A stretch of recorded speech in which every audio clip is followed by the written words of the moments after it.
says yes, David Williams. Stand up, Ollie Walt. Your team captain, Jason Manford. And facing them tonight, king of the road, Jeremy Clarkson. Tonight, he's hired from The Apprentice, James McQuillan. And their team captain, Sean Locke. Now, welcome your host, Jimmy Carr.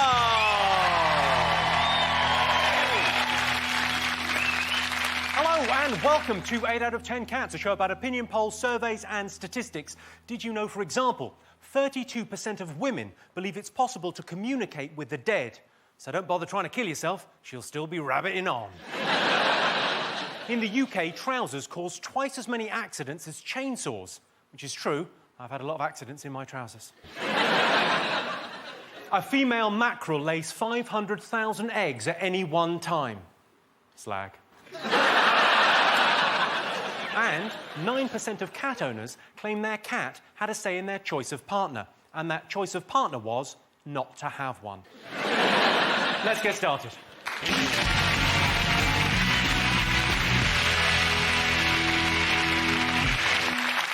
What are you talking about? That's the name of our first round. We've teamed up with a leading polling organisation and they've asked the British nation what stories they've been discussing this week. It's our panellists' job to guess the British public's top 5 most talked about things this week. Sean, what do you think the nation have been talking about? The Apprentice. The Apprentice? The Apprentice. It was the final of The Apprentice and Alan Sugar decided, finally, to give someone a job in his empire. Which I don't think is an empire. I think it's like a Greek island. I think he does everything. I think you go into his offices, he's dressed in a wig, and he goes, "Oh, Mr. Sugar, I'll see you now." And he goes on with runs into the boardroom, sits there, is going, "Come in, sit down. Tea or coffee?" They go, "Tea." And he goes, "Hold on a sec." And he goes, "No." Because I've never come across any kind of Amstrad or Sugar Enterprises in any part of Have you not got a Faxophone 3000? No. The Faxophone 3000 they use, it's brilliant. It's like a MIDI hi-fi system with a fax. It's like someone's sellotaped a sort of flask to a banjo or something like that. It just baffles me how he is so rich when... What is Amstrad? I mean, I had an Amstrad CPC 464 when I was 12. Is that the one with the green writing? Green screen, yes. and it loaded games off tapes. That was the system. And he's now a millionaire. He must own actual sugar. James, do you think the right person won? Yes, I think Yasmina was right to win, yeah. The prize on this, Yasmina's prize, she won a job at a digital signage firm. Yeah, now, I don't know much about digital signage, but is it that? She is selling digital telly things with stuff on. Wow. You'd be good in that job because you know all the lingo. That's right, yeah.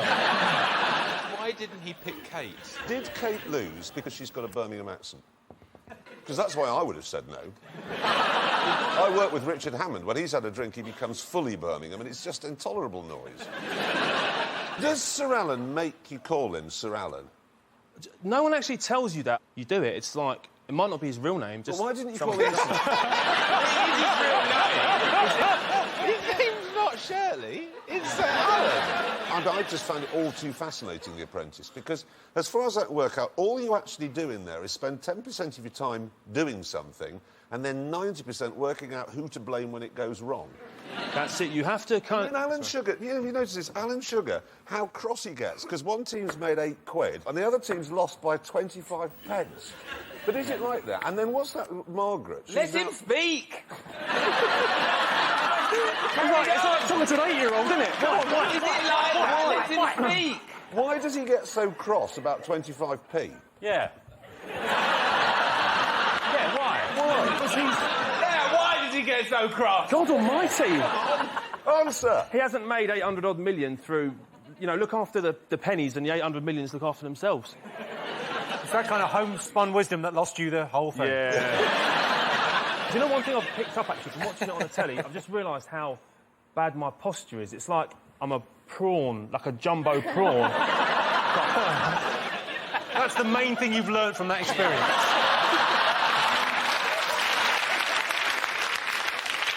But you are massive. I mean, how big are you, James?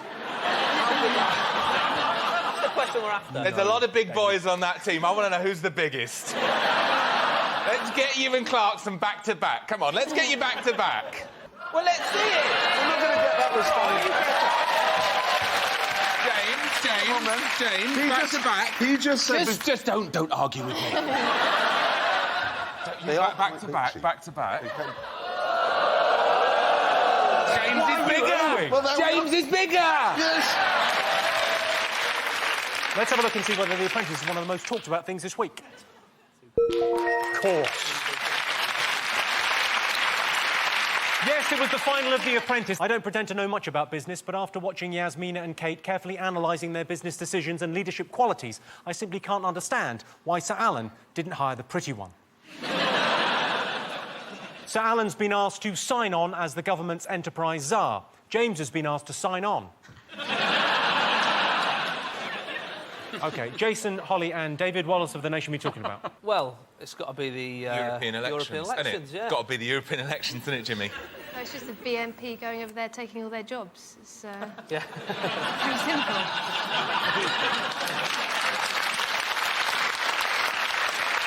Someone threw an egg at him, didn't they? Was it a British hen that laid the egg? Do we know? It was a brown egg that was thrown, and that's what hurt.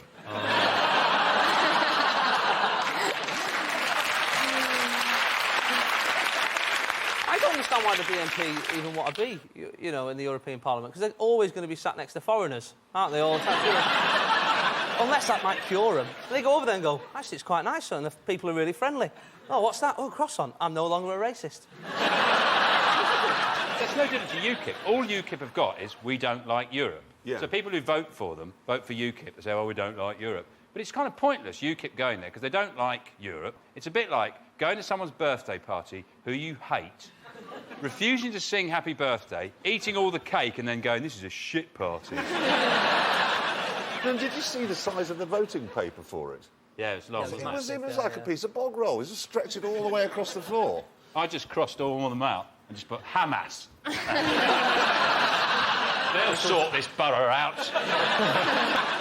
OK, let's have a look and see whether the European elections is one of the most talked about things this week. Yes, of course. Yes, the European election results were out this week. The BNP has complained of media bias, which is fair enough. You're not even allowed to describe the BNP leader on television till after the watershed, and even then they sometimes bleep the word Sean, Jeremy and James, what else have the nation been talking about this week? Is it Gordon Ramsay's been making friends in Australia? Well, he was actually being told off by the Australian Prime Minister, wasn't he? He was called the lowest form of life. Because he called a TV presenter a pig. He said she was a pig-faced woman. And I thought it's quite ironic, him calling someone a pig when his face looks like crackling. Burnt crackling. One of the things she said was that he called her a lesbian pig, and he's gone, I never called her a lesbian. And he's been... This is the picture that he put up. And in fairness to him, she does look a little bit like a pig in that. Yeah. He's probably got a recipe that said, while the jus is reducing, you can Photoshop a woman to look like a six-titted pig. If so, you did an interview. You've done lots of interviews, haven't you, Jeremy? Yeah. You've never thought the next day thinking, I know what I'm going to do. I'm going to mock them up looking like a six-titted pig. Even if you've thought about it, you haven't bothered to do it. I sort of feel a bit sorry for Gordon. When the Daily Mail demands an apology, you know, we demand an apology. So he then goes on the television, which he did, and said, I'm very sorry. And now we demand more. They called his apology snivelling. Yes, snivelling. So they apology. demanded an apology, he apologised, and then they went, snivelling apology. Yeah. Well, he can't win then, can he? What they want you to do is stand outside the Daily Mail offices with a cheese grater just rubbing your face off. Like that. I think you'll find Gordon Ramsay's already done that. Have you not seen the effect? Yeah. Well, that's what I mean. How can he go around and deliver, you know, insults about how people look? He makes Ronnie Wood look like Hannah Montana, doesn't he? When he shuts his eyes, it's like someone's put a chef's hat on a walnut.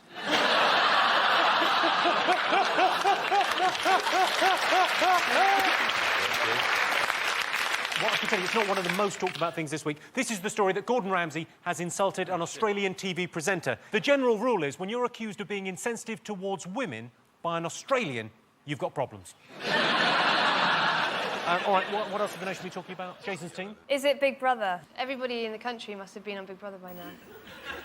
It's going to be like jury service. That's how it's going to work. You just come down and you'll find a letter and you'll be like, oh, great, we've got to take 2 weeks off work to be in Big Brother. You know Lisa? The lesbian lady. Is she a lesbian? Yeah, The one she with is. the Mohican? Yeah. And the big... She'd be sat there. She'd be sat there like this. She'd be sat there like this. She'd go, don't get me wrong, you know, that girl's allowed. Do you know what I mean? I mean, I'd maybe do them, but I wouldn't do the ginger one, but I'd do the rest. I thought, none of them are going to have sex with you, you dirty great Lesser. What are you talking about? You'd be lucky to have sex with the ginger one. Charlie is, he's one of these fellas who pretends to be gay to sleep with women. It's quite annoying. Right. And, but he says he slept with 103 women and he's gay. I'm straight. I've not even met 103 women. James, are you watching Big Brother? I don't actually watch reality TV. I think it's crass. To be honest with you. I think when you see these people who just, you know, lower their standards to go on to try and, on the off chance. On the off chance. The irony. Did you get it? Television was invented, wasn't it, to expand people's minds, and now we're locking them up. Television was invented to expand people's minds. Well, not Have you this. seen your show? That was... My genuine problem with Big Brother is I just don't think it's the right way to start the summer. I want my summer to start like a cider advert, you know, lights dappled through an orchard, a girl riding a bicycle, you know, down a country lane, ducks landing on a pond. I don't want my summer to start with Chantarella has gone to the dairy room. She's really pissed off because Chiara has done a dump in her makeup bag. Oh, my God, I missed it. Let's have a look and see whether Big Brother is one of the most talked about things this week. You're right. Yes, Big Brother is back. I was watching it and I thought they've certainly gone for older housemates this year, and there are loads of them. And then I realised I'd switched on to the D-Day celebrations by mistake. All right, 2 more things to get fingers on buzzers. What else are the nation be talking about? Jason. Is it Gordon Brown? He's had a bad week. Everyone's been ganging up on him. Well, there's these rebel MPs, although they couldn't even get 100 names to get rid of him. I joined a group on Facebook that's got 1 million people to punch slow-moving people in the back of the head. Do you know what I mean? Can you imagine that Gordon Brown's status would just be like, Gordon Brown has changed his status from Prime Minister to it's complicated? Whatever you say about him, he's durable. He's tough. I think everywhere he goes, he should have Phil Collins with a full drum kit. And before anyone says his name, he goes... Gordon Brown. He's got a bit wimpy, I think, in the last week. He's got a bit like, oh, I want to be a better Prime Minister. I know my weaknesses. I don't want it. He's the leader of the country. I'd like to see him walk over to David Cameron with a pool ball and a sock. Could just whack him on the head. I'm the leader. Shut up, dickhead. That's what I want. Let's have a look and see whether Brown's tough week is one of the most talked about things. So, will Gordon Brown survive? Only time will tell. No. OK, we've got 1 more thing to get fingers on buzzers. What else have the nation been talking about? Sean? Has it been the world record price for a footballer? Well, first Kaká, and now there's rumour that Ronaldo will cost 80 million for Real Madrid. But it's not real money, is it? It's at no point does someone go, that's 79, 80... that doesn't happen. But he's worth it, isn't he? Because he's gorgeous. Who, There you go. Kaká? There you go. Ronaldo. Ronaldo? Yeah. Petulant, spoilt little brat. Yeah. Well... Have a look at a picture of Ronaldo. He's one of those people you'd never tire of hitting him with a hammer. Exhausted and think, I can't hit him anymore, and then think, well, I can! Hit him. But I think for £80 million, a player has got to be so good he kind of renders the game pointless. To make the game worth playing, he's got to play in a sack. They put him in a sack, tied up, and he's still going round people in his sack. Let's have a look and see whether Ronaldo's record-breaking transfer fee is one of the most talked about things. Of course it is. So that's our top 5 for this week. And in other news, Roger Federer has won his 14th Grand Slam title, but question marks about whether he's the greatest will remain until he finally accepts my challenge of 1 set, no spinny serves, and I get to use the tramlines. And the NHS faces a huge budget shortfall. There'll be cutbacks. Couples wanting IVF treatment will be told to go fuck themselves. So at the end of that round, I can tell you Sean, Jeremy and James have 2 points. Jason, David and Holly have 3 points.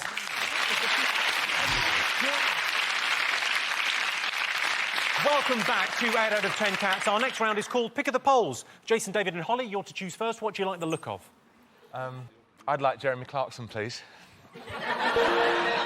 OK, 22% of people think that Jeremy Clarkson should what? Stop ruining jeans for the rest of us. You like wearing them?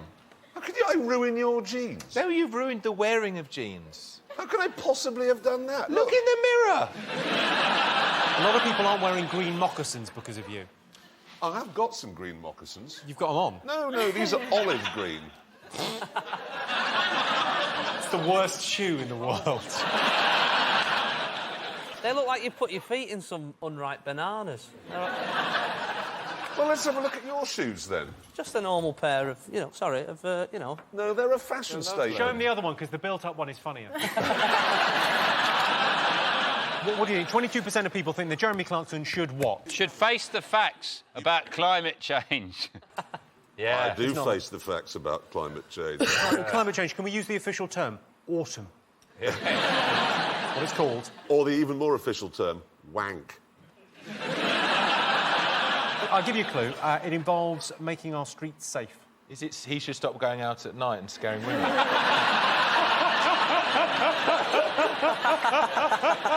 Should stay out of the park. Yeah. Does it become one of those fake policemen? Oh, well, you're very close with that. Become a policeman? Yeah, I'm going to give you that, Jason. 22% of people think that Jeremy Clarkson should be in charge of the police force. Oh, yeah.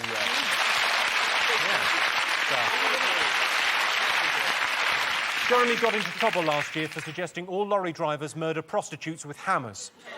I can see both sides. Sure, he shouldn't have said it, but then they shouldn't be murdering prostitutes with hammers. OK. Sean, Jeremy, James, what do you like the look of? The runners. OK. Well, you've chosen the marathon runners. Here's a clip to illustrate the question. Have a look at this. After more than 140 miles, it's come down to less than 100 feet to that damn line. Yards behind, her stalker appears. It's Wendy Ingram.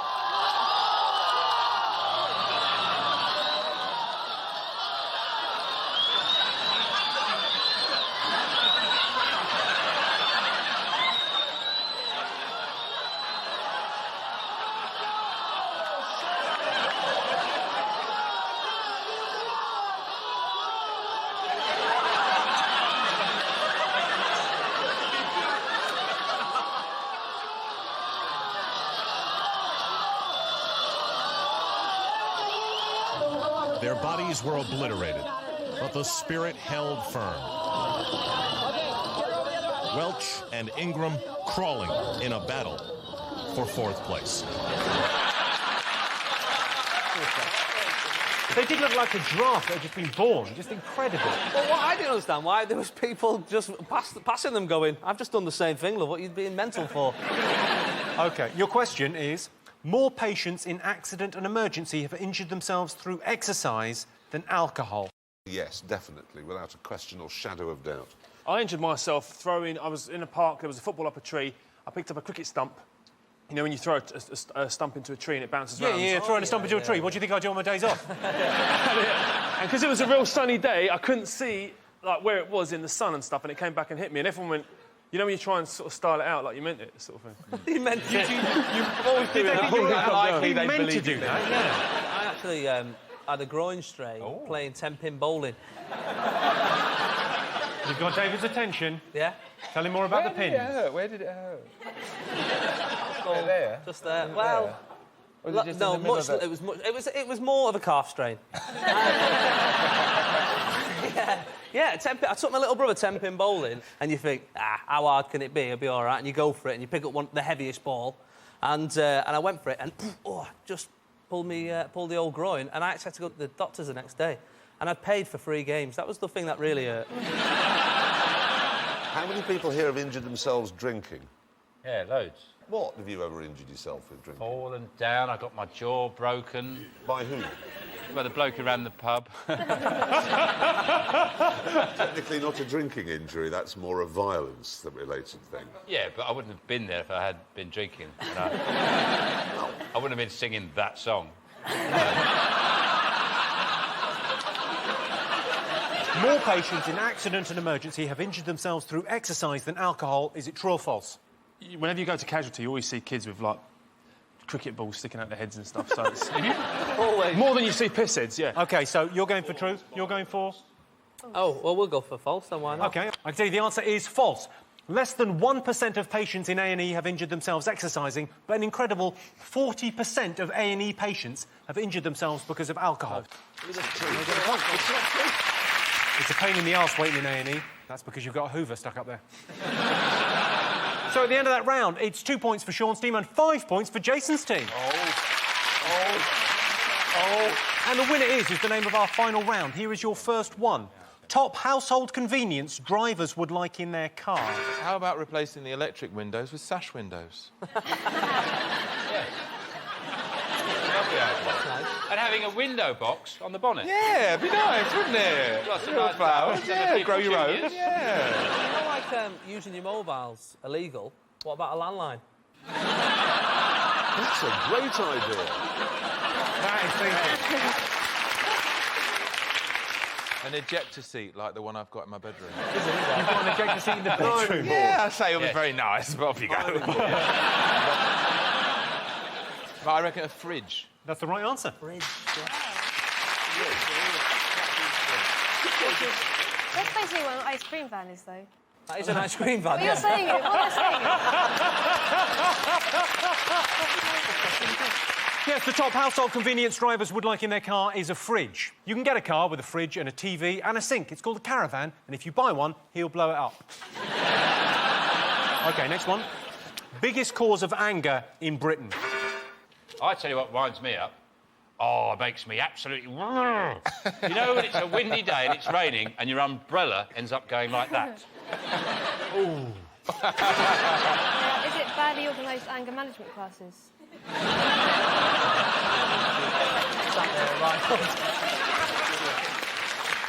It is when somebody comes out of a petrol station and then takes 15 minutes to get out of your way. You were talking about being allowed to punch people in the back of the head for dawdling. I would rake them with machine gun fire if I were What do they do for the next 15 minutes before moving away? Normally, I think they're sitting there going, that Clarkson's behind me. Biggest cause of anger in Britain. Is it the ratio of steak to kidney in most steak and kidney pies? Yeah. Very rarely do they get it right. You always go, oh, that's 2 kidneys. Or you go, where's the kidney? I didn't buy a steak pie. And then the wind picks up and your umbrella goes, you go, what a day! OK, so a biggest cause of anger in Britain. Is it when you're in a supermarket and you've bought loads of shopping and the woman says, do you want some bags? And you're like, what? You know, I've got clown's trousers, I'll just whack it in my pocket. It's a very British thing. Queuing. People jumping the queue. Oh, I know. Correct. Oh, no, it's that. Yes, the biggest cause of anger in Britain is queue jumping. Here's a tip. If you're in the supermarket and there's a massive queue and you've only got a few items, get to the back, no one cares. Well, that sound tells me it's the end of the round and the end of the show, which means the final scores are Sean, Jeremy and James have a pitiful 2 points. Jason, David and Holly have won with 7 points. Thanks to all our panellists, our wonderful studio audience, and to all of you for watching at home. That's it from us. Good night.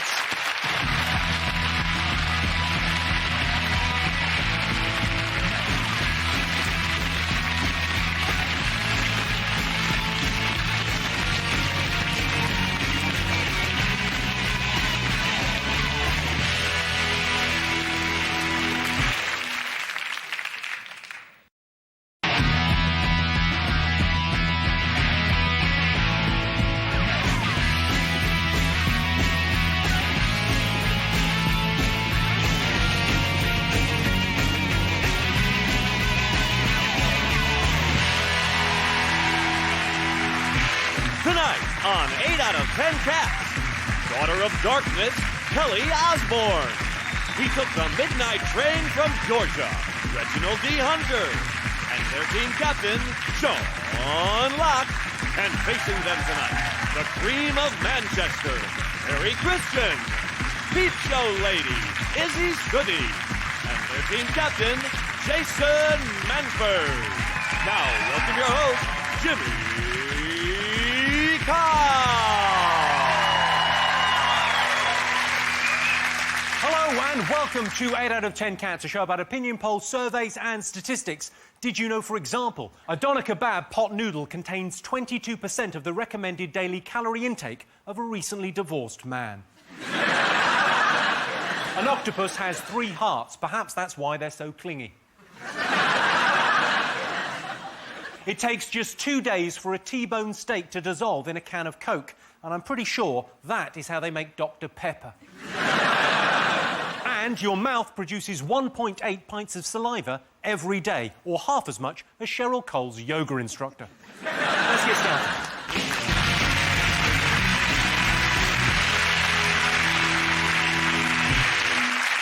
What are you talking about? That's the name of our first round. We've teamed up with a leading polling organisation and they've asked the British nation what stories they've been discussing this week. It's our panellists' job to guess the British public's top 5 most popular talking points. Jason. Well, it's got to be Michael Jackson's funeral, hasn't it? What, sorry? Is he dead? Did you watch it? Oh, I caught the last half hour. Thought it was quite nice. I mean, everyone's been slagging it off, saying it was a bit, you know, a bit cheesy and that, but if you could have Stevie Wonder singing at your funeral, you'd have him, wouldn't you? I mean, you'd rather it was your 40th, but, you know, you'd have him, wouldn't you? The weirdest thing was all the fans. There was, like, millions of fans dressed up like Michael Jackson. Now, can you imagine being at your nana's funeral, right? You're just coming out and everyone's dressed like her. You're like... The thing that I love is how people forget about the bad stuff with the kids. Oh, yeah! Oh, that. he was nice, though. He did really good music. It's like, when anyone dies, that's always what happens. Like, this man murdered 20 prostitutes. Ah, but he was good at macrame. So. I'll be honest with you, I think when glitter goes, people will remember the bad stuff. Kelly, did you watch it? I thought the whole thing was a bit much, to be honest. I mean, all of his brothers wearing the glove. Do you notice the detail of that? Because they clearly bought 5... I know! Someone told me this. I thought it was so funny. Instead of buying each one of them a right or a left-handed glove, they bought, like, 6 pairs and split them between 12. So some of them had them on the left hand and some of them had them on the right. The weirdest thing I read is that they're going to put him in a concrete tomb so crazed fans can't dig him up. Who is doing that? Seriously. Who is that much of a fan? Like, hey, love, I know we missed out on tickets for the memorial service. Come in the lounge. No, but won't his face not decompose because it's plastic? I don't think it will. I think it'll stay pretty much as is. Yeah, he's like a bag of nappies. 600 years. But I think the weird thing about it is it's not really the funeral, is it? It's like a sort of pre-funeral. It's like he's engaged to be dead. In a way, he said, well, we're dead, we're preparing for his deadness, but his deadness hasn't happened yet. We haven't got the full deadness. Because his funeral's going to go on for ages. People are going to be making jokes about his funeral for about 2 or 3 months. It's like the death that just keeps on giving. Reg, did you watch it? I came in about halfway through, and first half hour, I thought it was about like some kind of music competition. And, were you voting at home? Yeah, wow, it's a concert, man. I started watching it, and then they flashed on the coffin, and I was like, oh, Michael Jackson dead. Well, did you expect Simon Cowell to press a button and go, Yeah, well, I love that Shaheen. He was on it, wasn't he? He was going to play with Michael Jackson at the O2. Which everything you say turns into some innuendo. As you watch it, you could play the Michael Jackson double entendre drinking game. Every time somebody went, he touched so many people. Way! I'm just saying, for Shaheen, I think playing with Michael Jackson for 50 dates, that would have stretched him.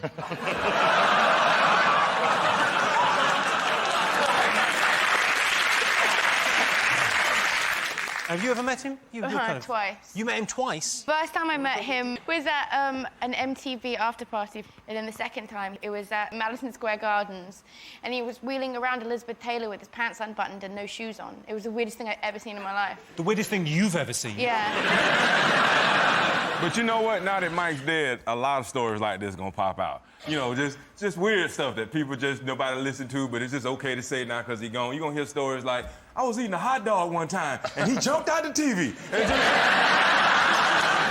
it was the damnedest thing. It was Michael Jackson. And I'm like, Mike, what you doing here? And he's like, hee hee, and he backed.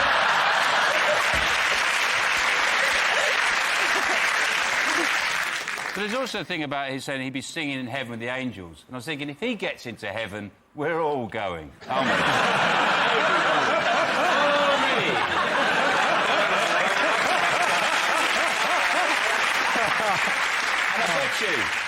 I bet you if he is going, the angels will be running around telling the cherubs to put some clothes on. I want you wearing dungarees and duffel coats, minimum. Let's have a look and see whether Michael Jackson's one of the most talked about things this week. Of course it is. Yes. Yes, Michael Jackson's funeral took place this week. 12-year-old Britain's Got Talent finalist Shaheen Jaffagoli performed at Jackson's funeral. He raised the roof of the Staples Centre and the lid of the coffin. Go on, what else have people been talking about this week? MI6. Was it MI5? I don't know this. MI6. MI6 is foreign intelligence. MI5 is home. MI4 is like parks and waterways. And MI3 is clamping. Which one does furniture? MFI. The head of MI6 has been put on one of those Facebook. His wife has put him on Facebook. And generally people think that's not great, that people know what the head of MI6 looks like in his trunks. It's a very funny picture because he's playing football on a beach like this. He's going... You can't see my legs, but it's very funny. I bet he was thinking, I wish my wife had put that other photo on where I'm going like this. Someone said, some expert as well, said that the Taliban get 80% of their information from social networking sites like Facebook and Twitter. Really? Really? Yeah. 140 characters. Osama! Stephen Fry is having another bagel for breakfast. But also, where's the harm? I mean, it's only holiday pictures. You know, what's she going to do? Like, oh, yeah, as you're flicking through, that's the one of us in the Seychelles. That was one we went down to Devon. That's the one of the inside of a nuclear submarine. Don't Oopsie daisy. Well, no, it's mostly for him, because obviously he's embarrassed, but now he has to kill her. She'll just be hanging out of the wash and go, ooh. What the hell is a woman of her age doing on Facebook when she's married anyway? I agree with you, Kelly. I'm impressed that my mum can even turn on a computer, and I think that's the way mums should be. Last night, my mum said to me, get this working for me. And she handed me her computer, and I said, Mum, you press power. So I leave the room and I come back, and she's still looking at it, trying to figure out how to turn it on. Do you think whatever your dad's got is catching? That's not just a mum thing. My brother, he's only 25. I caught him once. The computer was there. He was trying to type some stuff up, and he said, I need to print it out. And it wasn't printing out. And I was going, oh, it'll work itself out. Just connect it. And I left. I come back 10 minutes later, and he had the monitor of the thing looking at the... He turned it round to face... to face the printer going, but he has got paper!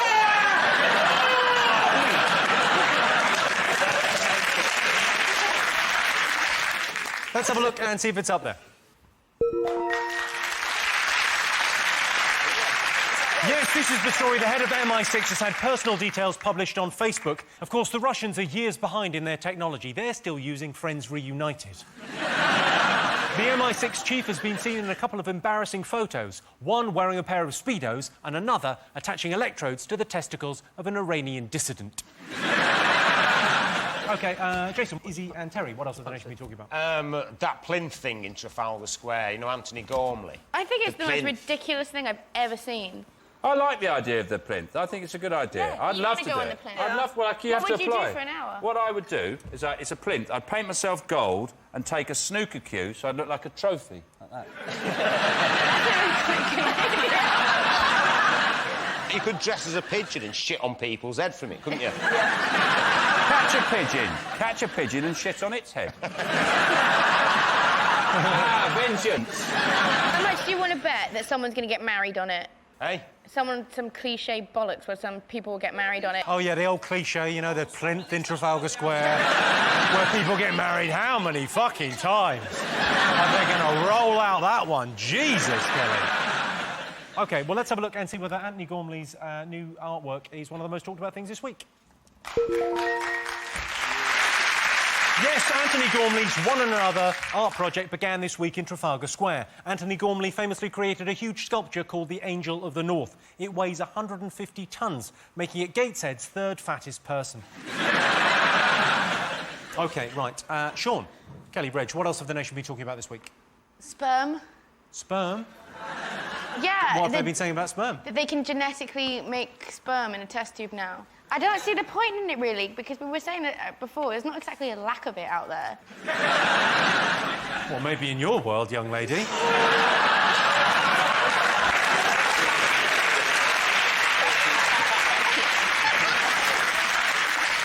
They've cloned a human sperm, haven't they?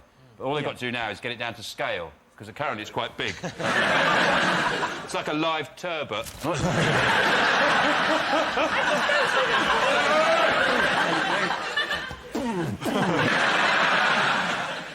They also reckon that a lot of scientists don't believe they've done it, and they want an expert to check it. Someone like Jordan, just to go...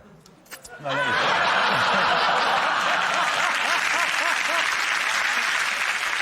I can tell you it's not one of the most talked about things this week, but this is the story that scientists have created sperm in a laboratory for the first time. You'll find the results of their experiments spread across the pages of New Scientist magazine. 2 more things to get fingers on buzzers. The cricket. Ashes. The cricket. I imagine you're quite a cricket expert. I live right near the cricket ground, but I know absolutely fuck all about cricket. I think it's the most boring thing in the whole entire world. It's like fat man's baseball. They've appointed an official poet for the Ashes. They have an official poet. They have an official poet writing a poem about every game. Oh, it's literally the Everest of shit. The big problem is that it's in Wales, isn't it? That's what they're kicking off about. There's people in Wales going, we don't want it. We've got Torchwood, why do we need this? Do you play cricket, Reg? No, I'm kind of like Kelly, man. I don't despise it, but I don't get it. It's like, I was trying to get into it, and then I found out that you could play like 5 days and still not have a winner. I was amazed by that, man. That's like having sex all day and nobody comes. Just, you know. Let's have a look and see whether the Ashes is one of the most talked about things this week. Yes, the Ashes started this week. The Ashes takes place at Cardiff, Lords, Edgbaston, Headingley and the Oval over 25 days. I applied for tickets and was one of the lucky ones. I didn't get any. OK, one more thing to get fingers on buzzers. What else did the nation be talking about? Is it the News of the World phone tapping situation? It's alleged that the News of the World have tapped, like, 3,000 famous people. And the first thing I thought was, is there 3,000 famous people? I've thought about it all day. I can think of 83. There's Nolans, that's 5. Yeah, they were my first 5, Sean. But who are the Nolans and all them? The Nolans? Yeah. They were a family of murderers. Used to ride around the north indiscriminately, stealing sheep and killing farmers. On horses? Yeah, ruthless. But the nation grew to love them. And then they started releasing albums and everyone seemed to forget about it. The music was so good. Yeah, you can't bug my phone. I nicked it. The phone you nicked might have already been bugged. Yeah, but they won't know it's me. They'll think it's that nun's. So there's a nun somewhere getting in deep shit. OK, let's have a look and see if it's up there. Yes, this is the story that the News of the World has been accused of illegally phone tapping. I think the News of the World should revert to the honest and noble traditions of journalism with which they forged their reputation, paying hookers to fuck footballers. OK, so that is our top 5 for this week. In other news, we wish a speedy recovery to Rupert Grint, who plays Ron Weasley in the Harry Potter films, because he has swine flu, or in his case, Hogwarts. And Madonna is back in London with her new adopted child. The weird thing for that kid is it's now wearing the clothes it made 2 months ago. I can tell you at the end of that round, Sean, Kelly and Reg have 2 points. Jason, Terry and Izzy have 3 points. Welcome back to 8 out of 10 Cats. Our next round is called Pick of the Polls. Sean, Kelly and Reg, what do you like the look of? Is that a man holding a Bible? Yes. OK, you've chosen the vicar. In a survey to find Britain's happiest profession, the clergy came second. What came top? Beer tasters. A beer taster in Britain would have to be one of the happiest people in the world, I would think. Y'all drink the way Americans eat. And just, you got to go a long way to be an alcoholic in this country. Yeah, you really have to. Yeah. You really have to perform. And there are towns where you can't be an alcoholic, places like Newcastle, where it's just not feasible. I I've never seen women drink as much as they do in Newcastle. Man, on weekends, sometimes they dress up like hookers, too. It's great. Kelly, if you had a real job, this is just a scenario, it's not going to happen, real no one's going to job? make you do a real job, what would you like to do? Oh, is this a real job to you? Yes, it is. Bringing joy to the nation.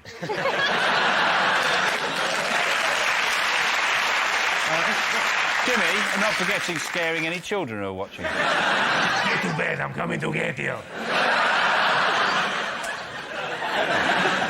I've got a little brother who's 8, and I asked him a few weeks ago, like, what do you want to be when you're older? And he had a proper good think about it, and he went, a dog. He's looked at the dog and he thinks, that looks like a pretty good life to me. I'll tell you what, the easiest job I've seen recently, lollipop ladies That's at what I was just Crossroads. about to say. Lollipop ladies at Crossroads. Pelican Crossing. Yes, that's what Why I are don't you get. there? Press the button, it goes red, and then she walks into the middle of the road with a stop. I go, I know! I'll give you a clue. You get to chat a lot if you do this job. Is it hairdressing? That's the right answer. Yeah. What? Yeah. Yes, Britain's happiest profession is hairdressing. If you want to know the difference between a hairdresser and a barber is a slightly older gay man from Cyprus. What do you fancy, Jason? Oh, OK. What do you reckon, is it? Let's have a little... Is that... What is he doing in the top left? I'd like him. OK, you've chosen the train spotter. Here's a clip to illustrate the question.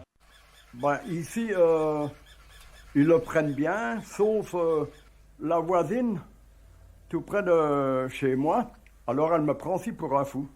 J'ai l'impression d'être dans la peau du pingouin. Oui, voilà, quand je vais venir à Milan, au monter, dans mon costume pingouin, on a déjà fait la pierre, Tobal, avec 2 pingouins. Et puis alors, pour le moment, on est en train de faire le cercueil avec le couvercle en forme de pingouin et le tissu à l'intérieur avec des pingouins. Je me considère comme un belge, typiquement belge, oui.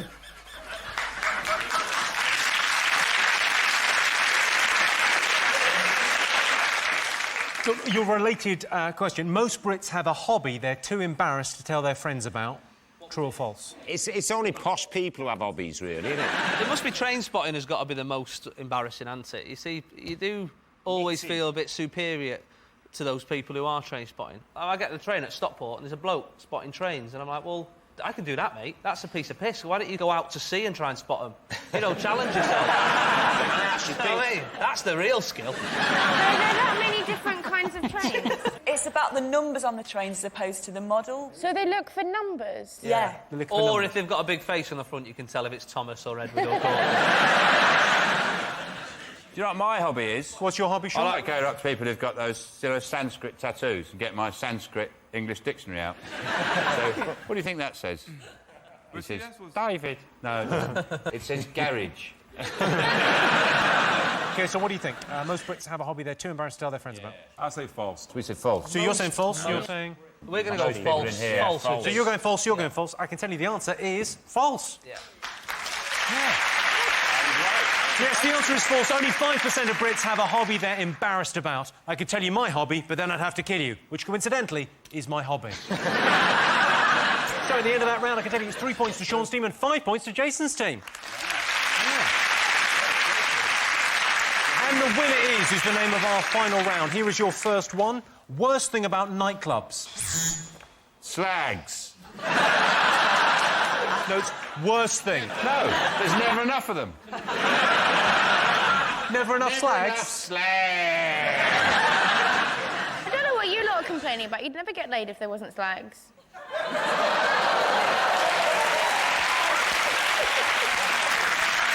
Good point, well made. I think it's that they make you feel old. I mean, like 10 years ago, I'd have gone in and I looked round to see if there was any, you know, nice-looking girls to have a chat to. Now, I'll go in and I look around to see if there's anywhere to sit. The music's so loud that you're shouting, and then suddenly in some of the songs there's just a silent bit, and then you end up going, I've never killed since. Just really loud. I mean, I worked in nightclubs for years, and one of the weird things is when I've had guys come round to me. I'm serious. A guy come up to me, and this is the worst one. It's when they go, "Are you that twat, Terry Christian?" And you just don't know what the right answer is, do you? Yes, I am. Yes, I am that twat. Terry Christian would be the correct answer. Or there's like the backhanded compliment that is like, I thought that you were going to be so fat and ugly, but you're not. Well, you're a lot prettier than I thought you were going to be. I get that a lot. You're so pretty. You don't look pretty on the television. But actually, you're beautiful. Your skin is so soft, Sean. Can I hold you? And then they cradle me like that.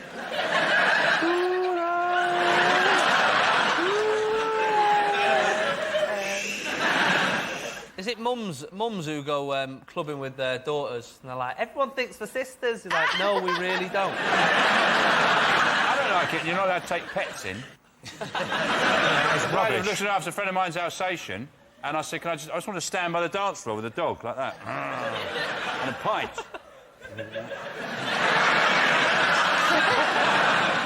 Also, there's no creche.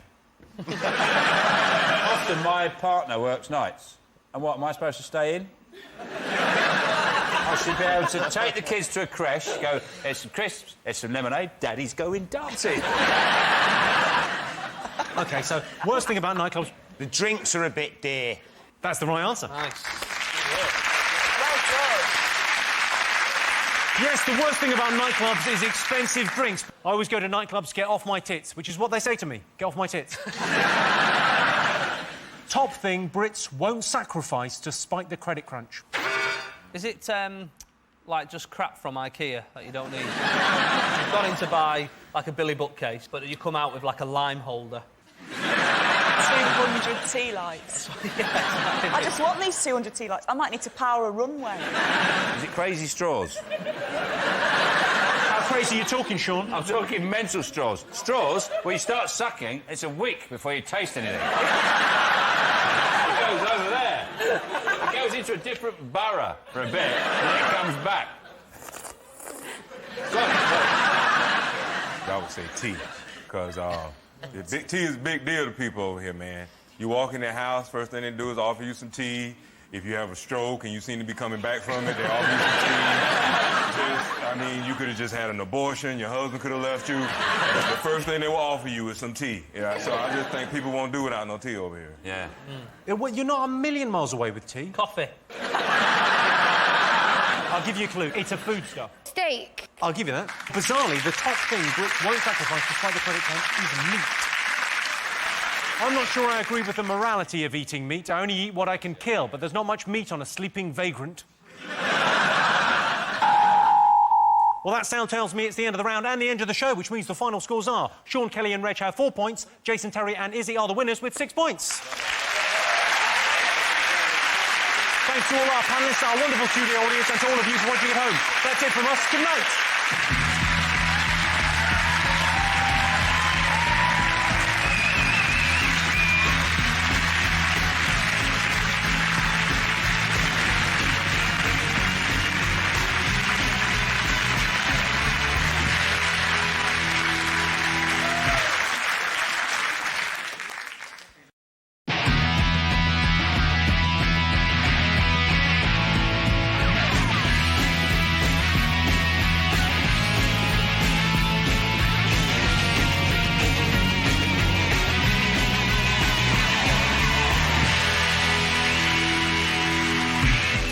On 8 out of 10 Cats Best of British Special.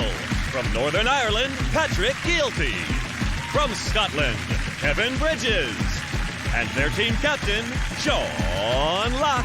And facing them tonight, from England, Shafi Khorsandi. From Wales, Rod Gilbert. And their team captain, Jason Manford. Now, welcome your host, Jimmy Carr.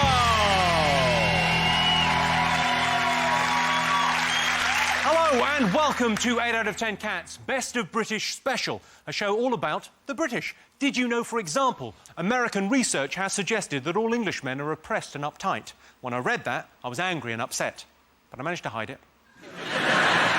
There is a stereotype that suggests the most common crime in Wales is sheep shagging. Not the case. It's actually ram raiding.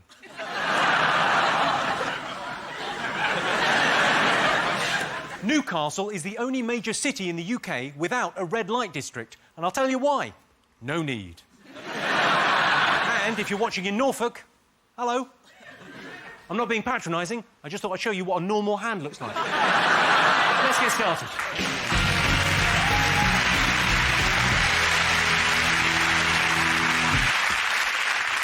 What are you talking about? That's the name of our first round. We've teamed up with a leading polling organisation and they've asked the nation who they think is the greatest living Briton. It's our panellists' job to guess the public's top 5 greatest Britons. Sean, Patrick, Kevin, you're to go first. Who's the greatest living Briton? Susan Boyle. People give Susan Boyle a hard time, but I think she's a good-looking fella. I think she is.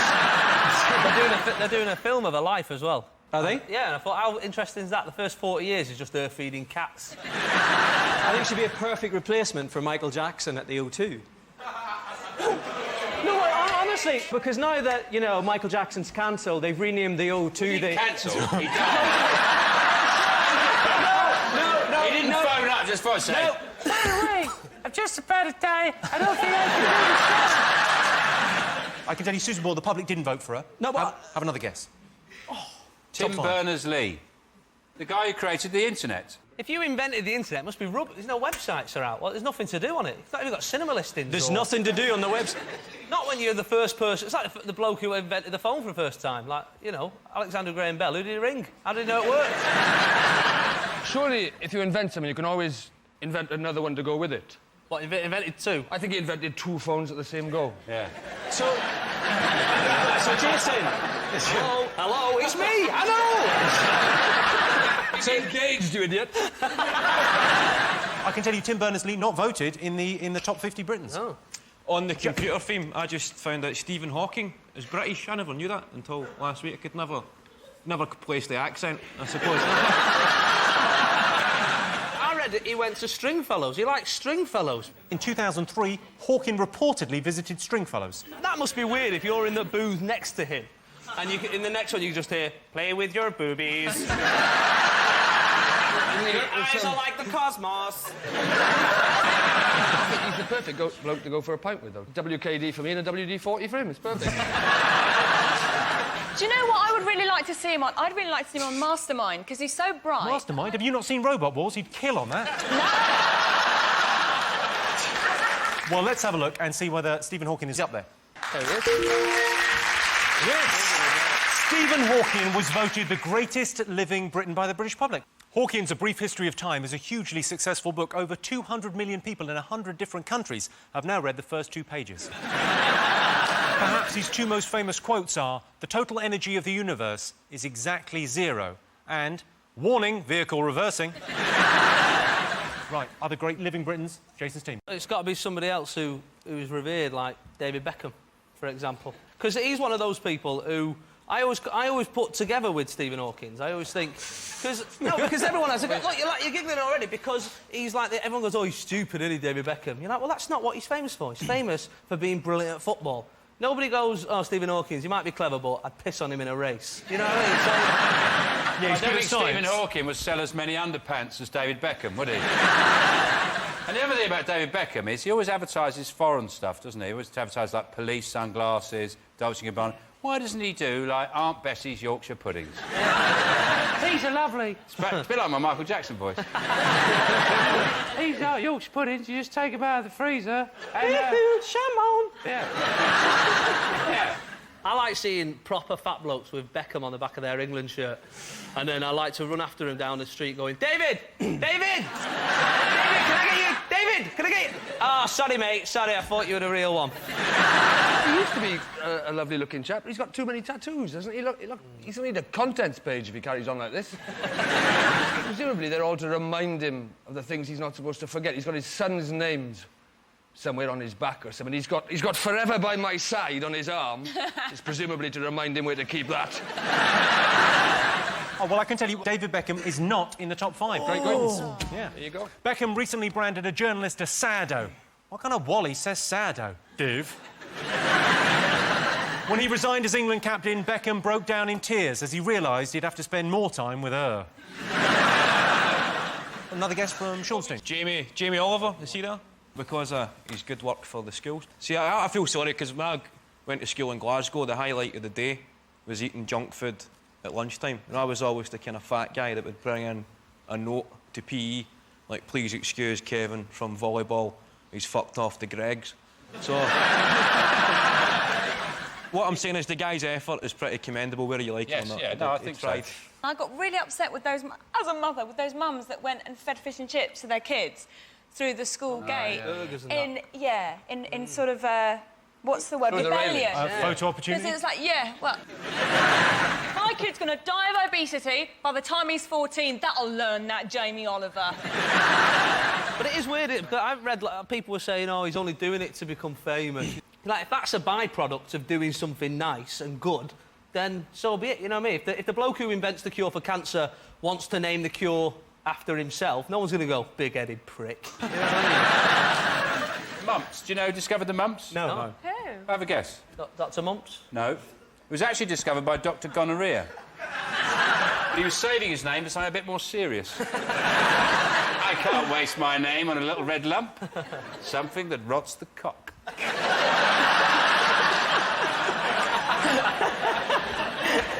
I can tell you, Jamie Oliver is not in the top 5. Ooh. Over the years, Jamie has helped popularise certain phrases, like pucker, lovely jubbly, and is there anything else on? Another guess, greatest living Briton. Is Thatcher on there? Thatcher, milk snatcher.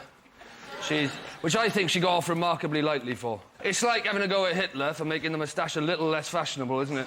It's like saying, Hitler, now we can't have moustaches that are littler, that is. But I bet she's on there, that odious old toad. I remember when I was a kid, we weren't allowed that soft, whippy ice cream because she invented it, apparently. Margaret Thatcher invented... You got the same Margaret Thatcher? I'm telling you, her and Dr. Whippy, they got together and she invented soft, whippy ice cream. She was part of the team that discovered that. Was this before she was Foreign Secretary? That is real. That is real. Have a look. Google it when you get home. That woman's not in. That woman's not in, and she's not mental. Same thing happened in our house.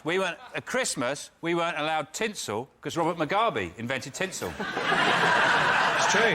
But she was voted in 3 times, so a lot of people back in the day must have liked her. People say that, she had to do what she did, and that's why you got to admire her for that, because she had to do what she did. A dog's colon has to extract water from its faeces before it pushes it out through its anus, but I'm not going to buy a commemorative plate for that, either.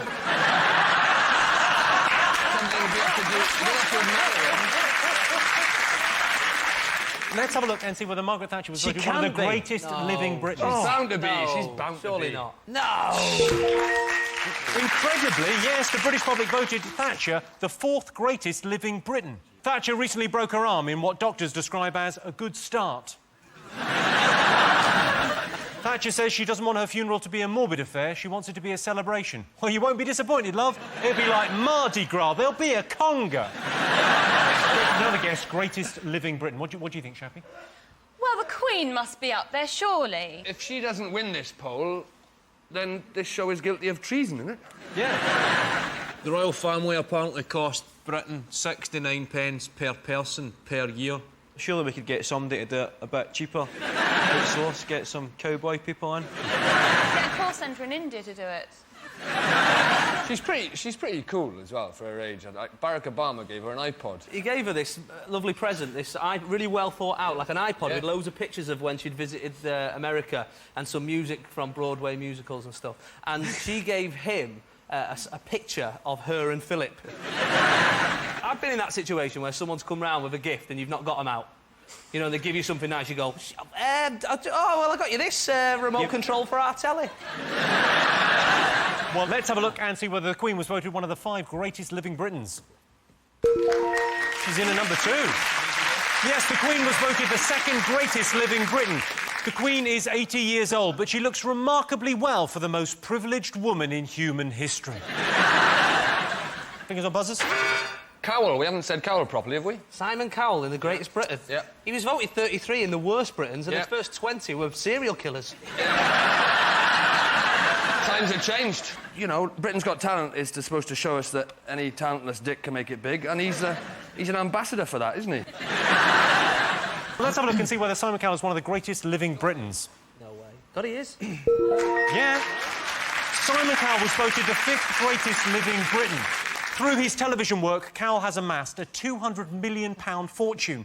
Throw in the profits from Leon Jackson's album, and he's never short of change either. Simon Cowell spends £500,000 every year on his own personal security. £500,000 on personal security. That is an incredible amount of money. Has Simon not considered being less of a We've got one more person to get. Fingers on buzzers. Oh, go on. I'm going to go for the guy Banksy. Do you know the graffiti artist? It can't be Banksy, though, can it? Because he's not British. Because Banksy, everyone knows, is Rolf Harris. It's Rolf. It's Rolf having a bit of fun. He shouldn't be on it, because going around painting stuff on walls, some of the stuff he's done some really cruel, practical jokes. So, like on the West Bank, painting a ladder up the wall, he's taking the piss, isn't he? That's like when Terry Waite was handcuffed to a radiator, sneaking in the night and painting a little key just out of his reach. I can tell you that Banksy was not in the top 5, but he was on the longer list. I personally prefer art that makes you think. Would a Labrador really try and bluff a Spaniel with a pair of 3s? OK, last person to get. I'll give you a clue, it's an author. J.K. Rowling. I always find it amazing with Harry Potter books that they're sort of acceptable for adults to read on, you know, on the train or whatever. And I think, except when I do a bit of colouring, you know what I mean? A bit of colouring. People look at me like I'm mental. Don't laugh, he doesn't go over the lines. He's very good. My nephew is only 7. He came up to me and he goes, Shappy, can we play Harry Potter? And I said, of course we can, my darling. And I locked him in the cupboard under the stairs. Didn't you say Dumbledore was gay? Yeah. I've seen the films and stuff, and you wouldn't, you know, you don't know he's gay. He's not like he's mincing through the corridors like, oh, Harry, look at your massive wand. Oh, seriously. I'm going to go and order the next series of Queer as Folk off Amazon. See you later. Like... Well, I think it's impressive that she had the idea for Harry Potter on the train from Manchester to London. Now I've been on that train, and I took one look around the carriage, and the only idea I had was to get off at Preston and lie on the platform and punch myself to a pulp. All this stuff about she was really poor and she had to write it on a napkin on a train, or she wrote stuff on a sick bag on a flight. She can't afford paper. She can afford a bloody flight and a train, though, can't she? Oh, she's so poor, she had to write it on the back of her receipt for ski hire in St. Moritz. Well, I can tell you, you're absolutely right. J.K. Rowling is up there. Yay. Well done. Yes, J.K. Rowling was voted the 3rd greatest living Briton. J.K. Rowling lives in Edinburgh with her husband, Dr. Neil Lucky. So that is our top 5 greatest living Britons. Of course, many great Britons are sadly deceased. Shakespeare wrote 38 plays, 154 sonnets and 2 long narrative poems. But can he do this? Lord Horatio Nelson only had 1 eye and 1 arm, hence the phrase, half Nelson.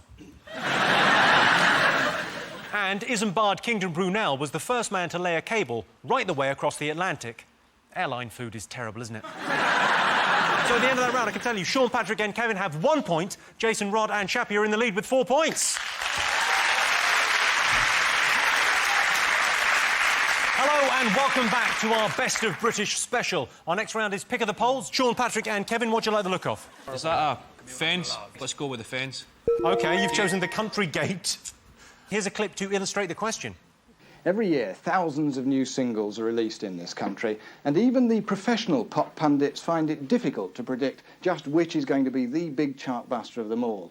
But what about this? It's all about aliens from another planet who find the ideal place to settle here on Earth. Silently, they came to ground, left their ship and went to town, for they knew there was energy from aliens from outer space, needing help from the human race. They found the answer at Northampton. Northampton, Northampton, Northampton.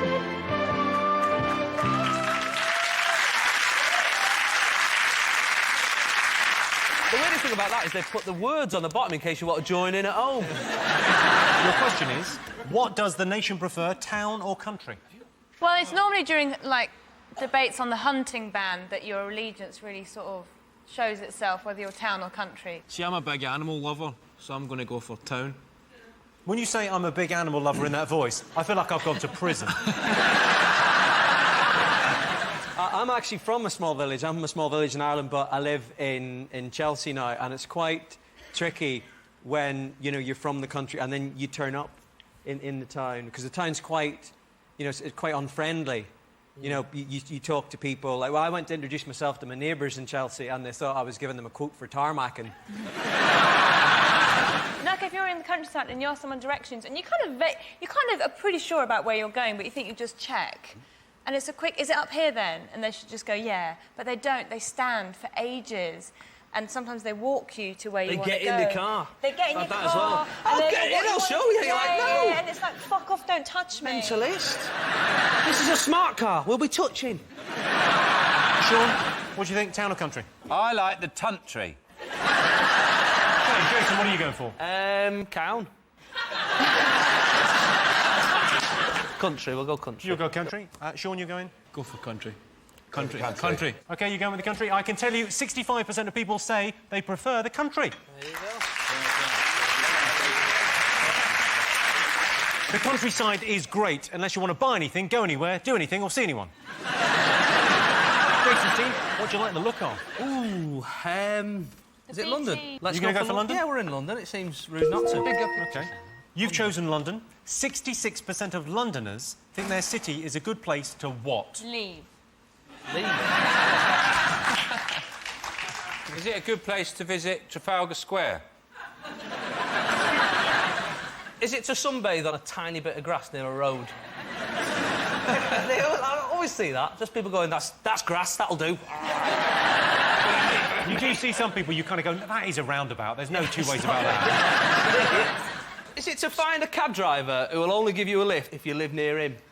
I found that sometimes. They've not got the idea of that. It's like the only place in the world that you go, all right, mate, I'm just going to Kentish Town. They go, sorry, mate, I live out west. So you're only giving lifts to people on your street? They have changed, though. Now that there's a recession, they sort of, even if you don't hail a cab, they sort of stop and drive really slowly past you going, lift, want to come in? Hey, lady. You sure that's cab driver? Is it a good place to have a night out? Because that's what you think as an outsider. You come to London, it's going to be quite exciting, the nightlife, the scene.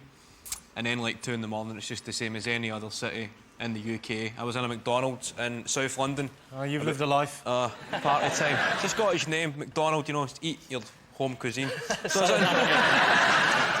And there was a guy in the queue at 2 in the morning, early, and he was having a lie down on the floor, right, 2 in the morning, in what I would deem to be the queue, right? And from what I could gather, the guy had pissed his pants.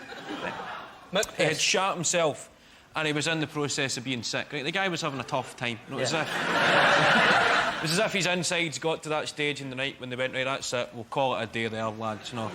Find an orifice, we're leaving. And I thought, this is the London experience here in this. Is that a good place for a night out? It's not a good place for a night out, but you paint a wonderful picture there. So 66% of Londoners think their city is a good place to what? Meet the other 34%. You're sort of on the right lines here. It's to do with meeting someone special. A good place to fall in love. Yeah, I'll give you that. Yeah. Get Good. out. 66% of Londoners think their city is a good place to find love. The last relationship I had, I ruined by blurting out, I love you, too early, which gave away the fact I was hiding behind the curtains. So at the end of that round, it is 2 points to Sean's team and 6 points to Jason's team. Wow, in front. And the winner is the name of our final round. Here is your first one. Most desirable place to live in the UK. Country. Cown. I'd like to live next to a landfill site, right? Because when you finish your dinner, you can just go to your back garden and just scrape it over the fence into the landfill. Is it Alton Towers? That's a good How good answer. would that be? Just before all the queues got there, you could go on Rita as many times. Well, that's the ride, isn't it? But, you know, all the... I'm going to say, and this isn't because I do the adverts on television, I'm entirely impartial, but I'm going to say Wales. No. No, it isn't. Northampton, middle of England.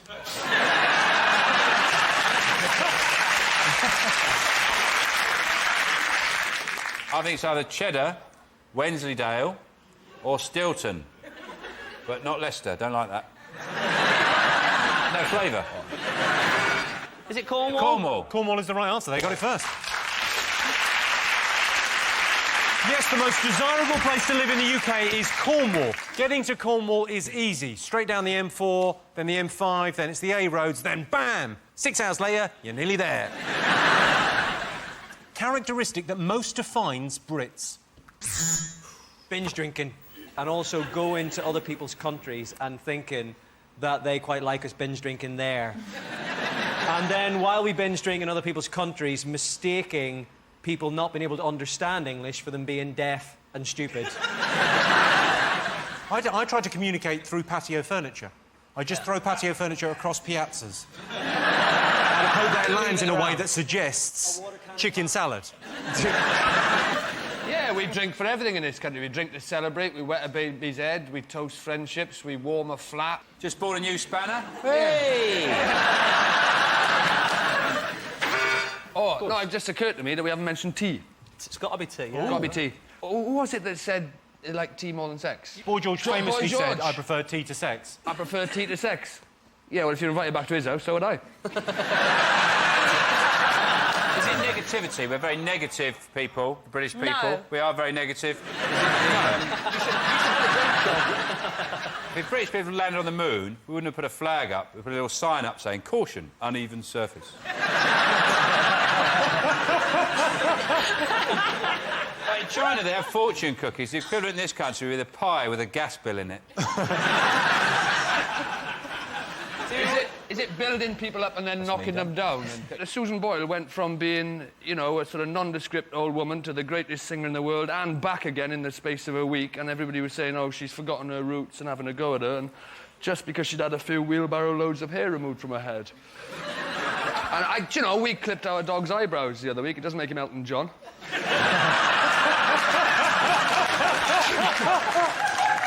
It's the most British thing. It's the thing that we talk about most. Weather. The weather. Correct.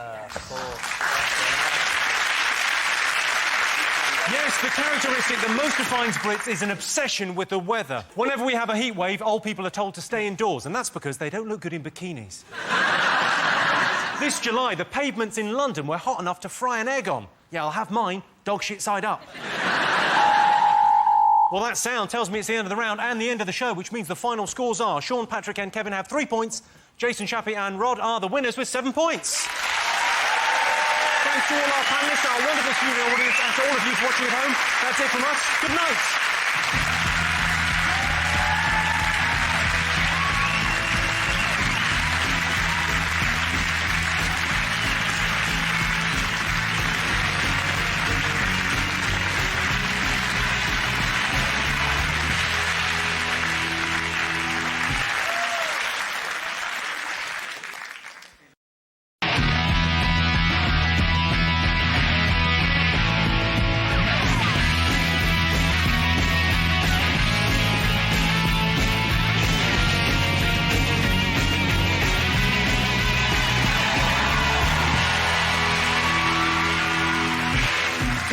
On 8 out of 10 Cats, she's out of the kitchen, Claudia Winkleman.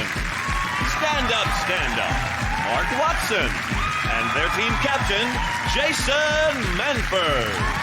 And facing them tonight, so good they named her once, Jamelia. Comedy Pixie, Josie Long.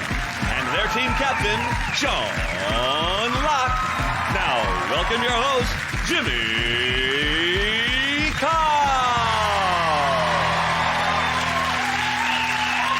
Hello and welcome to 8 out of 10 Cats, a show about opinion polls, surveys and statistics. Did you know, for example, Italians drink 14 billion espressos every year? It's amazing they're as lazy as they are. A hedgehog's heart beats 300 times a minute. Is there a car coming? Is there a car coming? Shit, there's a car coming.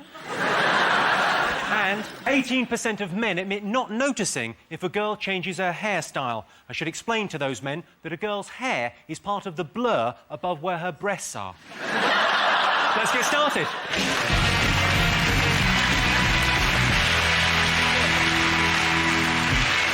What are you talking about? That's the name of our first round. We've teamed up with a leading polling organisation and they've asked the British nation what stories they've been discussing this week. It's our panellists' job to guess the British public's top 5 most popular talking points. Jason, what have the nation been talking about?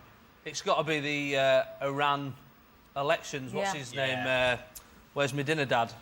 That's a particularly northern take on that. Is that not what it is? Armadinajad. Yeah, that's what I said.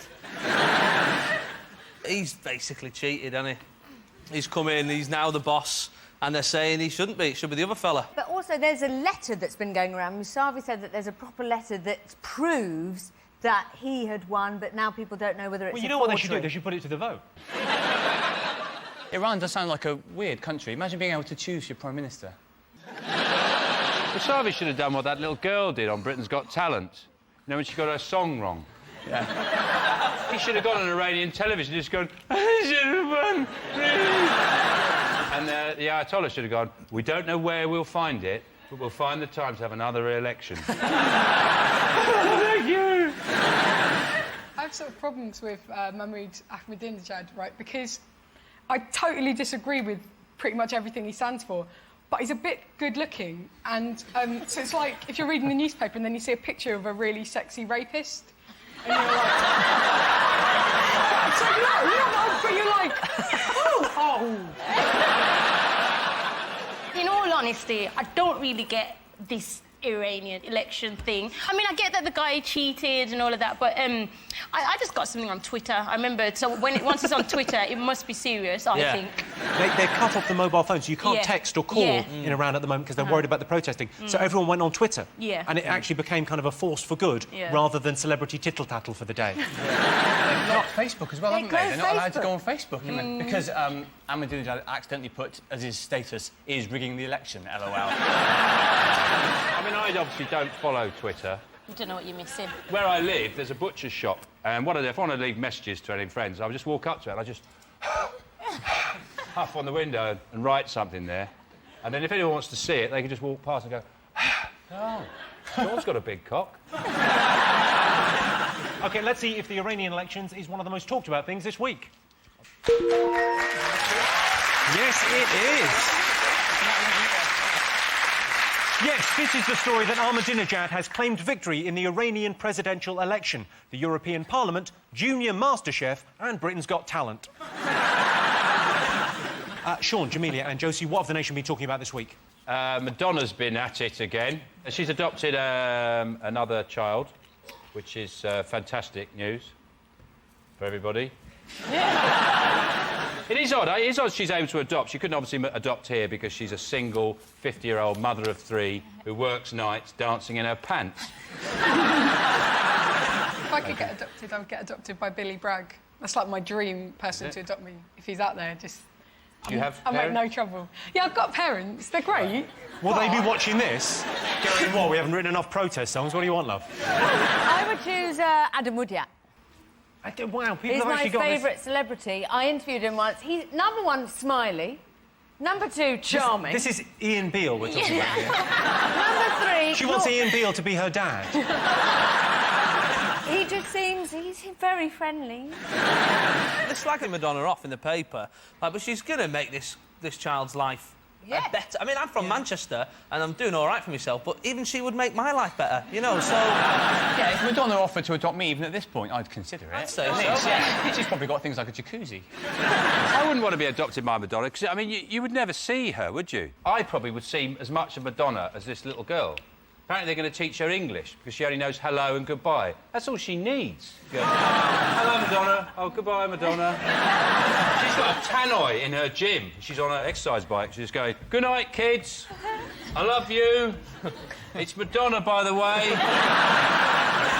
Let's have a look and see whether Madonna adopting a baby is one of the most talked about things this week. Yes, this is the story that Madonna has adopted a second Malawian child. Already, Madonna's visit has passed into Malawian legend, specifically the legend of the scrawny witch that swoops down from the skies and steals children.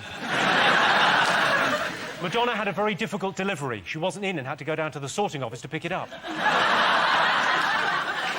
Jason, Mark and Claudia, what else have the nation been talking about this week?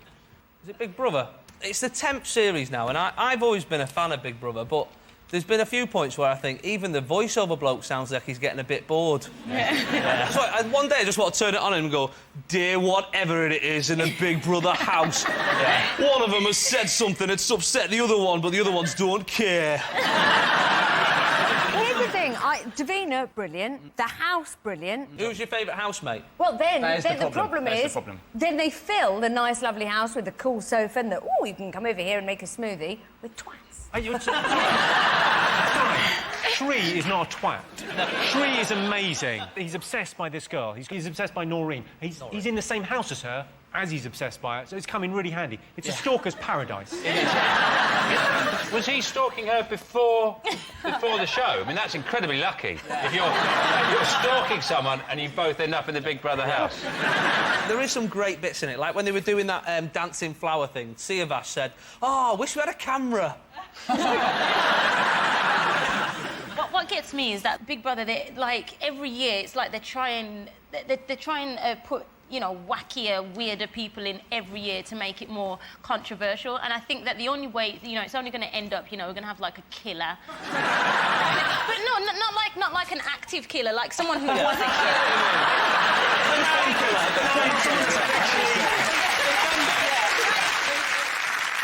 Well, I can tell you that Big Brother is not one of the most talked about things this week. No. Big Brother continues. Shri has been very touchy-feely with Noreen, who'd prefer him to be a bit more fucky-offy. Charlie, the former runner-up in Mr Gay UK, says he dreams about being in a boy band. Or having a boy band in him, he's not fussy. OK, Sean, Jamelia and Josie, what else have the nation been talking about? Is it the British Airways? They're in trouble. They're in trouble. They've asked their staff to take a cut. In fact, apparently last month they lost 401 million. I'm not sure whether that's pounds or suitcases. They've actually asked their staff to work for a month for free. They've asked pilots to take a 2.6% pay cut. If I was a pilot, I would take a pay cut on the condition that I could fly a bit worse. Yeah. Just like a bit worse. So I'd be doing fine and then just... fine. I'd land short of the destination. That's what I'd do. 2.6% short of the destination. I think Ryanair are actually ahead of you here. The CEO says that he won't take his salary in July. Do you know how much his salary is just for July? 60 grand, isn't it? £61,000. So, like, what I love is it's fine for him not to take it. I'll still have small men just licking my chin if I feel like it. And everybody That is one of life's luxuries, to be fair. I heard that it's part of the unemployment figures, isn't it? The job centre and stuff are saying there's too many people applying for too fewer jobs, basically. Yeah, well, this is part of the bigger story. There are over 2 million people unemployed in Britain. Yeah. But also, there's some statistic. I think McDonald's have turned down loads of people, but are still managing to employ, explain this to me, 140 people per day. Yes, McDonald's receive 2,200 job applications every day. McDonald's could easily employ loads more people by employing somebody to go on the second window at the drive-thru. Yes. There's nobody ever on that second window. First window, you pay your money. The last window, you collect the food. Why is there a second window? I always want to see Ronald McDonald on his fag break, just sitting there. Right, mate. See that Colonel? Tell him he's a prick.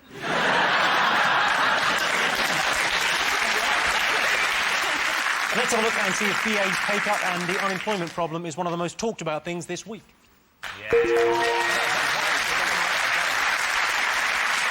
Yes, new unemployment figures were revealed this week. Gordon Brown is very worried that unemployment figures will rise again next year. They will, Gordon, by at least 1. OK, fingers on buzzers. What else have the nation been talking about? That bloke that sneaked onto a bus and got into Sandhurst. Yes. He's an illegal immigrant and he sneaked in by hiding by a toilet in an army bus. From Calais to Sandhurst for, like, 4 hours or whatever He was going to do it on a mega bus, but he thought, I'm not that desperate. I think he's from Afghanistan, isn't he? Yes. And he's on the Sandhurst... I didn't realise we had a Sandhurst bus. Were they out on a trip?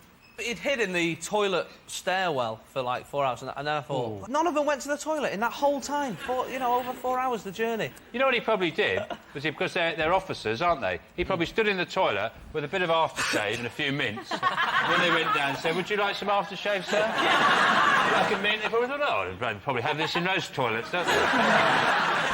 I presume this is what happened. There's loads of buses, loads of coaches, and he's gone, I'll get on that one, that's going to England, I'll sneak in the toilet there. And then he's got on it, and then he's looked up, and everybody's in the army. They're all in uniform. He must have been like, shit. He must be like the Afghan Mr Bean, this bloke.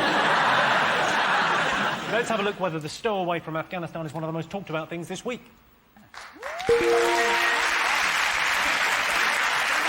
Yes, an Afghan stowaway got into Britain by hiding on a coach bound for Sandhurst. The stowaway was spotted by one soldier, but at the end of the journey, none of the others had guessed what he'd spied with his little eye, beginning with an A. OK, one more thing to get fingers on buzzers. I think it's the girl who said, yes, I'd like to be in the cabinet, called Kitty. So this is Kitty Usher? Yeah, so she, brand new to the cabinet, was brought in, don't worry, this one, clean as a whistle, lovely, flipped her house, saved 17 grand, didn't think she'd bring it up during the interview. 10 days in, Telegraph, hello, we're gonna report what you've done. She resigns, but says it's not because of the 17 grand saving, it's because she can't do that job and be a mum. That's exactly the story. Amazing. Fair play to you. Oh. That was good. You've nailed that. I just think, like, if you're a politician and you've got... Maybe it's because I'm from Birmingham, I don't know. But if I've got access to all this free money, I'd probably fiddle. That is because you're from Birmingham, yeah. Are they actually taking anyone's personal money? Yes, ours. Yeah, ours. I don't know if you've ever paid any tax, Jamelia, Yes, but I have, you yeah. ever wondered where that goes? Kitty Usher's back pocket. The other thing I think is interesting about this was the fact that some of the claims were outrageous. People got very upset about them. There was the moat, which I thought was incredible. Just claiming for a moat. How, the look on the guy's face when he put that receipt in, he said, what's this? It's moat. Remote? No, it's just a moat. Just a moat. And that's on his second home. If your second home is a castle, what's your first home? Like Willy Wonka's chocolate factory? How can you be representing the people in your constituency if there's a bloody great ditch between you and them? Well, hopefully they'll turn it from a luxury into a necessity in the coming weeks. Yeah. They march towards it with pitchforks. I was disappointed with some of the amounts. Like, fair play to Kitty Usher. At least you went for it. 17 grand. If you're going to fiddle it properly. Not these people who went, oh, I got 75p back for a Scotch egg. You know what I mean? One good thing that comes out of this, if you're walking down the street and you see an MP with a Kit Kat, you're entitled to just go off and break off a bit. I paid for this. Yeah, this is pepper in better with a pepper army because you can bend it over and then go too hot.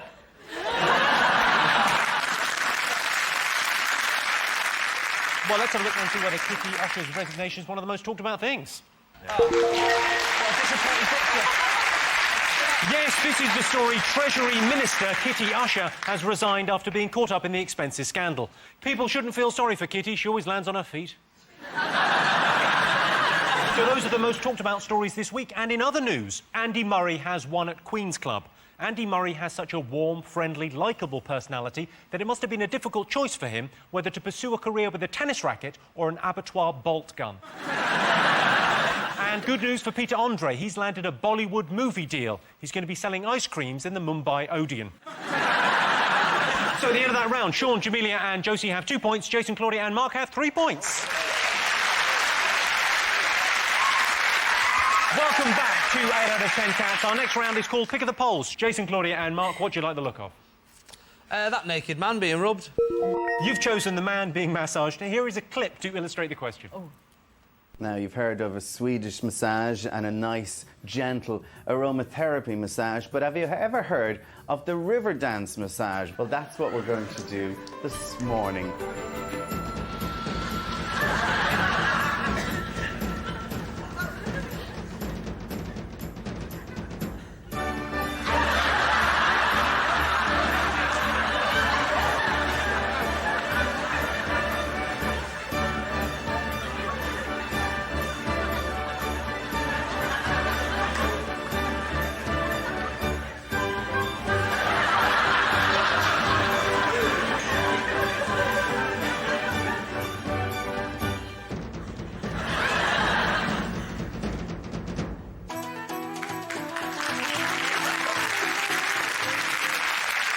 Well, that is terrifying. It really is, isn't it? If you're watching in Ireland, you should be ashamed. Does it only work on dead people? I'll actually play these arse cheeks like a bongo at the end. OK, the question is, 52% of people would be willing to give a full-body massage to their best friend. True or false? Depends who your best friend is, doesn't it? If your best Yes, friend's... I think yes. If your best friend goes, oh, I'm so achy. Who's your best friend? Who's your best friend? Vicky. And if she was very achy and she lied down, took her clothes off... Yeah. bring out the oils. Oh, I haven't even thought of oils. Well done. I definitely wouldn't let a friend do acupuncture on me. The mistake with the full body, and you only make it once, is when they say, get undressed, and you do. They don't actually mean... They mean keep your boxers on. They actually mean... They don't say it, but... And I would say to anyone going for one, make sure you leave your boxers on, because if you're supposed to take them off, that's less embarrassing than if you're supposed to leave them on, isn't it? Yeah. Somebody walks in and goes, oh, you're supposed to take them off. You go, all right, what am I like? If you've got them off, they go, security. OK, so what are you going to go for, true or false? It depends how many men were asked, of course, but I think it's... You think true? I think it could be true, to be honest. You both think true. I think I'm going to overrule and say false. But you're the captain. You're the captain. I very rarely do it, guys, but I'm doing it this time. OK, well, I can tell you the answer is true. Yes, 52% of people would be willing to give a full-body massage to their best friend. Unlucky Jason. My best friend gave me a full-body massage, and the only thing weird about it is the fact that my best friend is a transsexual Estonian hooker working out of a hotel in Gatwick. Sean, Josie and Jamelia, what do you like the look of? Birmingham's got to be. And it better not be anything bad. No, it's nothing bad about Birmingham. Well, what's going to happen if it is? What are you going to do? I'm going to You're beat gonna him attack up. Yeah, I'll attack him. Let's pick Birmingham and hope it's bad. Birmingham is a shithole. Why? No, it's not that. You've chosen Birmingham. OK. 25% of people from the Midlands have used what to seduce someone? Well, it's not their accent, is it? It's let's be honest. I've used that sexy Midlands twang. How can you say that? How do you think people seduce? Seduce? How would you seduce someone? Would you wear, like, some sort of cerise boob tube? Sold. You're such an idiot.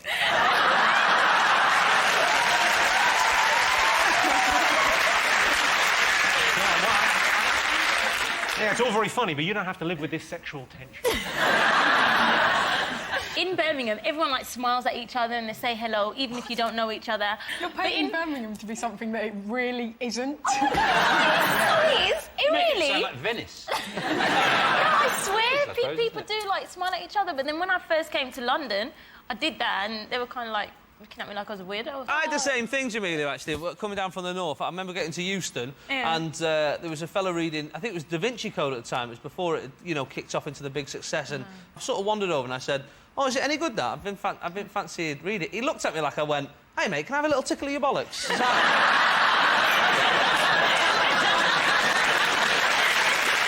I was asking about a book. Is it singing? Singing? It's not singing. Is it hover boots? You hover, oh, look at me! I'll give you a clue. It's something that I would associate with doing with your family. Oh, Pictionary. I'll give you that. Ooh. I'll give you that. What? No, I'll give you that.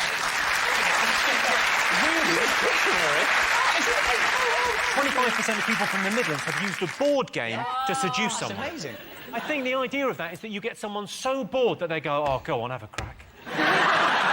Other successful seduction techniques in the West Midlands include wearing trousers, having a van with its own mattress, and not having sick down your shirt. So at the end of that round, it's 2 points for Sean's team and 4 points to Jason's team. And the winner is the name of our final round. Here is your first one. Top thing we learn from our dads. It's mostly sayings. My dad, I think that's what most people learn from their dads. Very, like, you say, you can't make an omelette. Very pessimistic man, my dad.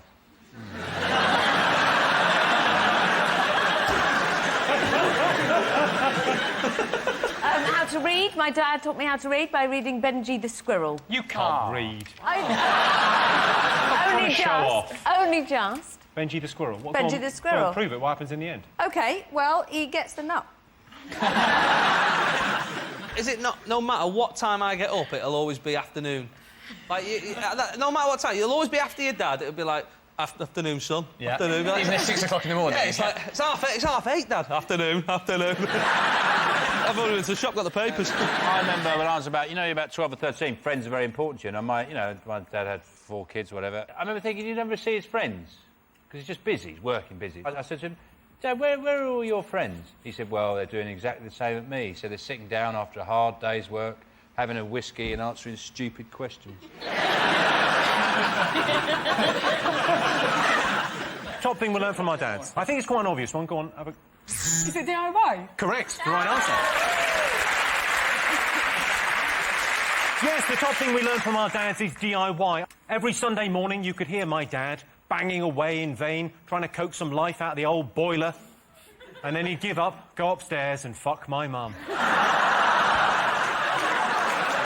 Women's dream way to be proposed to. I think girls like to be proposed to in bed.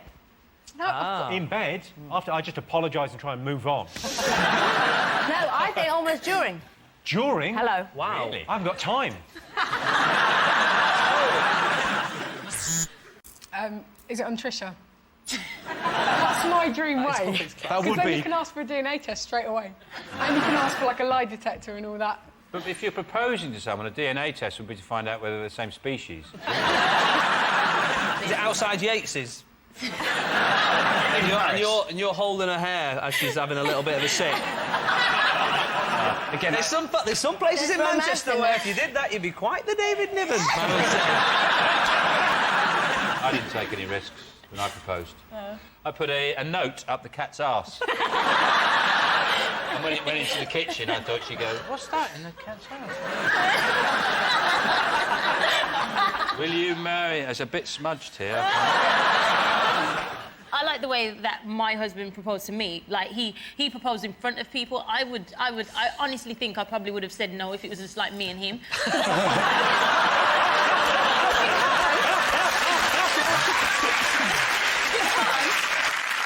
I'm going to actually try and answer this question. I'm just thinking, like, girly girls, probably, like, on bended knee at the top of the Eiffel Tower. I'll give you that for the Paris, because women's dream way to be proposed to is actually on a romantic holiday.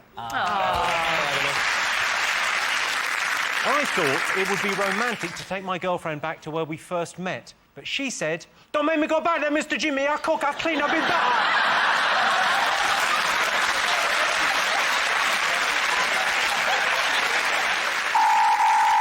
Well, that sound tells me it's the end of the round and the end of the show, which means the final scores are Sean, Jamelia and Josie have 4 points, Jason, Claudia and Mark have 4 points. It's a dead heat. Everyone's a winner.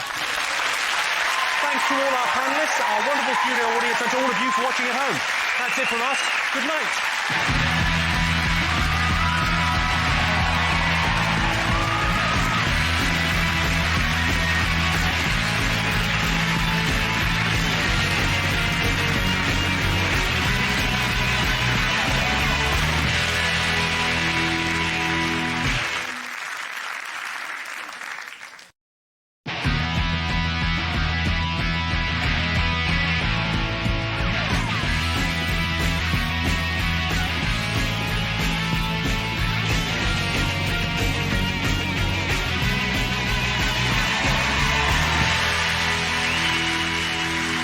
Tonight on 8 out of 10 Cats, Johnny Vegas, Alex Stain, Jeremy Clarkson, James McQuillan, Jamelia, Josie Long, Tom Felton, Richard E. Grant, Yvette Fielding, Kelly Osborne, and their team captain, John Locke, and facing them tonight, Jack Whitehall, Ulrika Johnson, Alan Cummings, Lauren Laverne, David Walliam, Holly Walsh, Mark Watson, Claudia Winkleman, Reginald D. Hunter, Bill Spencer, and their team captain, Jason Manford. Now, welcome your host, Jimmy Carr. Hello and welcome to a very special edition of 8 out of 10 Cats, where we'll be showing you the best bits from this series, as well as some outtakes. You know the drill. It's a show about opinion polls, surveys and statistics. Did you know, for example, the largest recorded gathering of people was 15 million at a Hindu religious festival in India? It was such a success, the 14 million survivors are thinking about doing it again next year. 18% of men admit not noticing if a girl changes her hairstyle. I should explain to those men that a girl's hair is part of the blur above where her breasts are. A doner kebab pot noodle contains 22% of a recently divorced man's recommended calorie intake. A teaspoon contains 120 drops of water. That's according to research by Professor, probably, from the University of... Yeah, I reckon. And if you're watching in Norfolk, hello. I'm not being patronising. I just thought I'd show you what a normal hand looks like. Let's get started.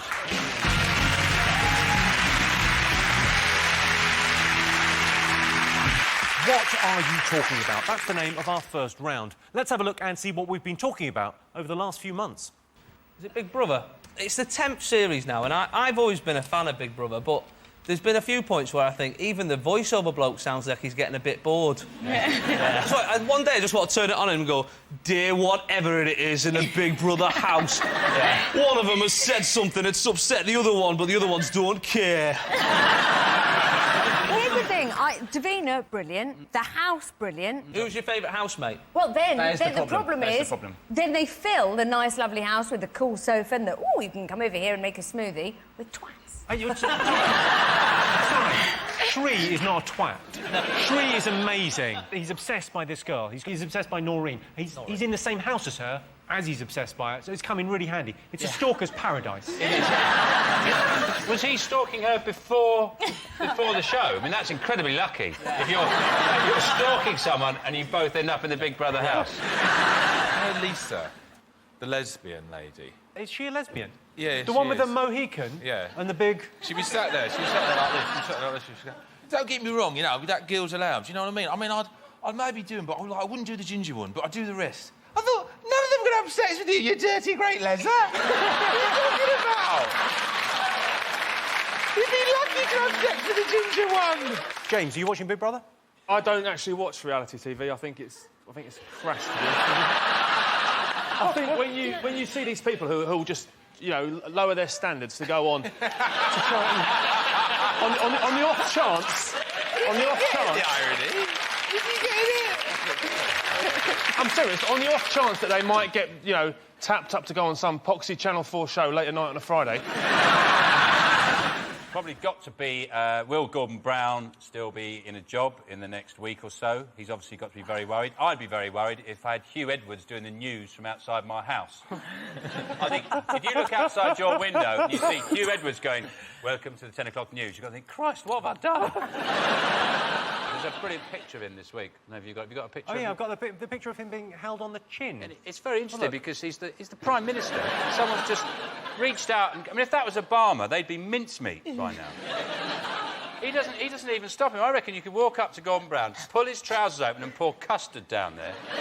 And after about a minute, the special services would go, actually, that's enough custard. He is the Prime Minister. He's coming out on his shoes, for Christ's sake. A bit of respect. Jason, do you think Gordon Brown is doomed?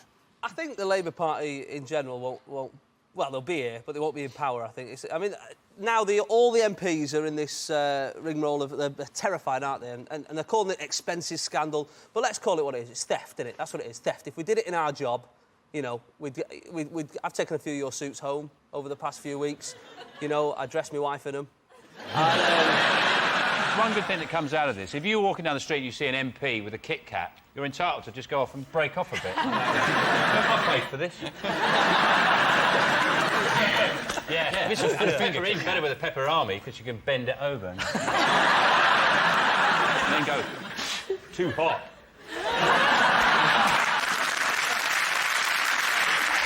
Are they actually taking anyone's personal money? Yes, ours. Yeah, ours. What have they actually been talking about? Have you been watching a bit of the Britain's Got Talent? Subo. Subo, she's gone mad. Turned up at some singing do. Yes. Thrown some water. Tried to snog a cock. Shouted loads of abuse. And only now does it come to light that she's Scottish. Have these people ever been on National Express? There's fucking loads of them. Moon River! You shouldn't knock her, though, because also one of the things about the reason Obama likes her so much is she's a very important weapon in the war against terror. Because young extremists are now thinking twice about blowing themselves up now they know what a virgin really looks like. They're going... She's got some huge fans, though, because, and you'll appreciate this as a Twitterer, Jimmy. go on. Demi Moore has been twittering her support all through this, saying how much she likes her. And I think that's because Demi Moore is smart. Because she's thinking, you know, when the looks go, I'll be able to play her in a movie. They are actually doing a movie of her, though, aren't they? Of Susan Boyle's life. And Yes, and I'm going to play her. Madonna's been at it again. She's adopted another child, which is fantastic news for everybody. If I could get adopted, I would get adopted by Billy Bragg. That's like my dream person to adopt me. If he's out there, just... You have I make parents? no trouble. Yeah, I've got parents. They're great. Will they be watching this? Going, what, we haven't written enough protest songs? What do you want, love? I would choose Adam Woodyatt. Wow, people He's have my actually got this... favourite celebrity. I interviewed him once. He's number one, smiley. Number two, charming. This is Ian Beale we're talking about here. Number three... She wants Ian Beale to be her dad. He just seems... He's very friendly. They're slagging Madonna off in the paper, but she's going to make this child's life better. I mean, I'm from Manchester, and I'm doing all right for myself, but even she would make my life better, you know, so... Yeah, if Madonna offered to adopt me, even at this point, I'd consider it. I'd say At so, least, yeah. She's probably got things like a jacuzzi. Let's have a look and see whether Madonna adopting a baby is one of the most talked about things this week. Yes, this is the story that Madonna has adopted a second Malawian child. Already, Madonna's visit has passed into Malawian legend, specifically the legend of the scrawny witch that swoops down from the skies and steals children. No offence to any witches that we have in the audience. If we had any witches, I apologise. Anyone had green hair? Like, for example, that one there.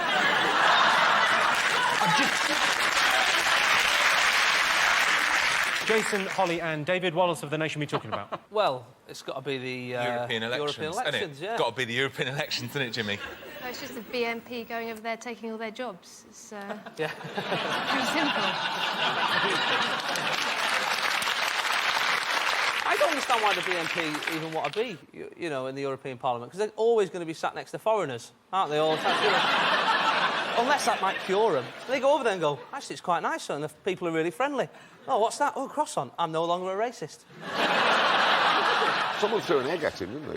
Was it a British hen that laid the egg, do we know? It was a brown egg that was thrown, and that's what hurt. Somebody once threw an egg at me. Someone once threw an egg at you? Why did they do it? Is it because you're a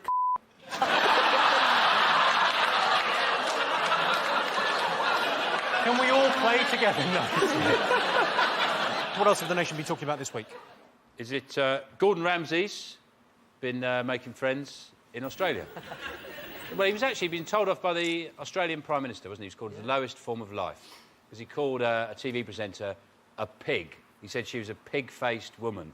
And I thought it's quite ironic, him calling someone a pig when his face looks like crackling. Burnt crackling. How can he go around doing, you know, insults about how people look? He makes Ronnie Wood look like Hannah Montana, doesn't he? When he shuts his eyes, it's like someone's put a chef's hat on a walnut.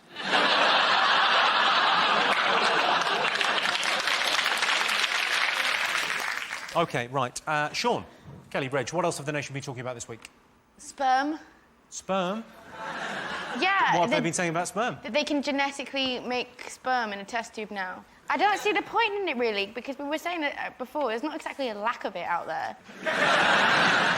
Well, maybe in your world, young lady.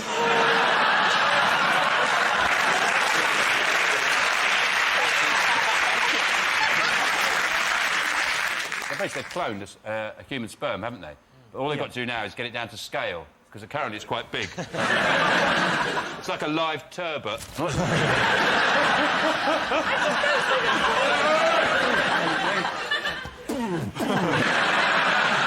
It's been hot. There was a garden expert who said it's going to be the end of the English country garden. And I thought, that's sad, that, because I always enjoyed pulling down my pants and suffocating the ants all those times. Good fun. What? Yeah. Say that again? Good times. Pulling down your pants, suffocating the ants. You never do that? Pick up a leaf, wipe it underneath. You never did that, Phil? Squeeze out a log, blame it on the dog. You never did this, Phil? Fingers on buzzers. One more thing to get. Wimbledon. Wimbledon, Jimmy. Go on, tell me more about Wimbledon. Wimbledon is a time when people play tennis together. Correct. I like the grunting, though. That's where they earn their money, don't they? The grunting, which they're trying to ban. How can you ban grunting? Shoot them. I'm a blind bloke who normally hunts pigs, like that, sitting there, and he hears a... To be honest with you, I think that's a ratings winner. It is weird when you listen it when, like, I was watching a match the other day, and I had it on Sky Plus, so I was watching it about 1 o'clock in the morning. My wife was upstairs, and she could hear grunting coming from the telly. It's like, what are you watching? I was like, just the ladies playing tennis, that's all. Like, you know what I mean? Why is there a bass guitar making some music? I don't know. Was the lady playing tennis going, oh, yeah, big boy. Oh, oh.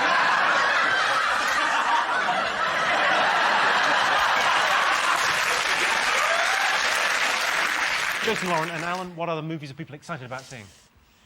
Terminator? Yeah. Terminator Salivation or something. Yeah. That looks pretty good. It's all been a bit hyped up because Christian Bale had that big tantrum as well. that got brilliant. leaked. That was amazing. Yeah. You've acted with him, Richard. I have, but yeah, 15 years ago on a film called Portrait of a Lady. He was very quiet and reserved, and it was on a movie when Nicole Kidman still had no lips. So back in the olden days? In the olden days, yeah. Before...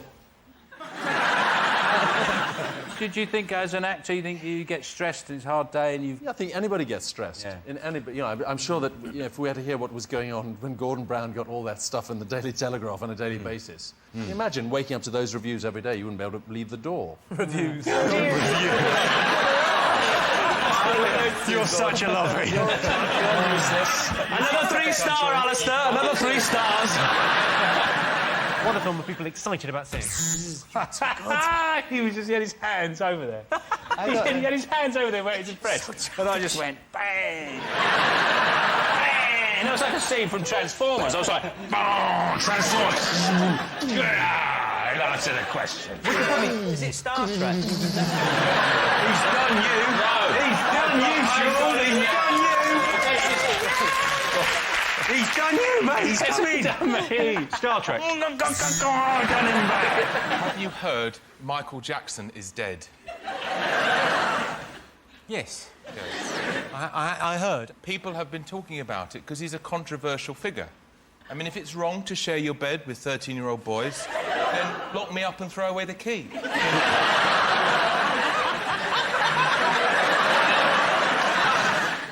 It's coming out that his prescription drug use, that he used a lot of prescription drugs, 30 million pounds a year he spent on prescription drugs, Xanax, Zantac. What a lot of people don't realize is that Michael Jackson actually died 2 years ago, but he kept taking them drugs and we didn't know. They found Xanax, Vicodin and Demerol in his house. I want to know what Geldof's kids were doing there in the first place.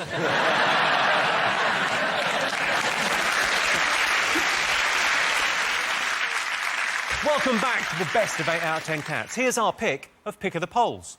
Sean, Josie and Jamelia, what do you like the look of? Birmingham's got to be. And it better not be anything bad. It's nothing bad about Birmingham. Well, what's going to happen if it is? What are you going to do? I'm going to You're beat gonna him attack up. him? Yeah, I'm going to attack him. Let's pick Birmingham and hope it's bad. Birmingham is a shithole. Why?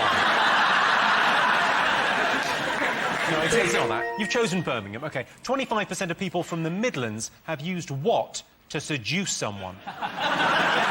In Birmingham, everyone, like, smiles at each other and they say hello, even if you don't know each other. But then when I first came to London, I did that and they were kind of, like, looking at me like I was a weirdo. I had the same thing, Jamelia, actually, coming down from the north. I remember getting to Euston and there was a fella reading, I think it was Da Vinci Code at the time. It was before it, kicked off into the big success. And I sort of wandered over and I said, oh, is it any good, that? I've been fancying read it. He looked at me like I went, hey, mate, can I have a little tickle of your bollocks? Is that...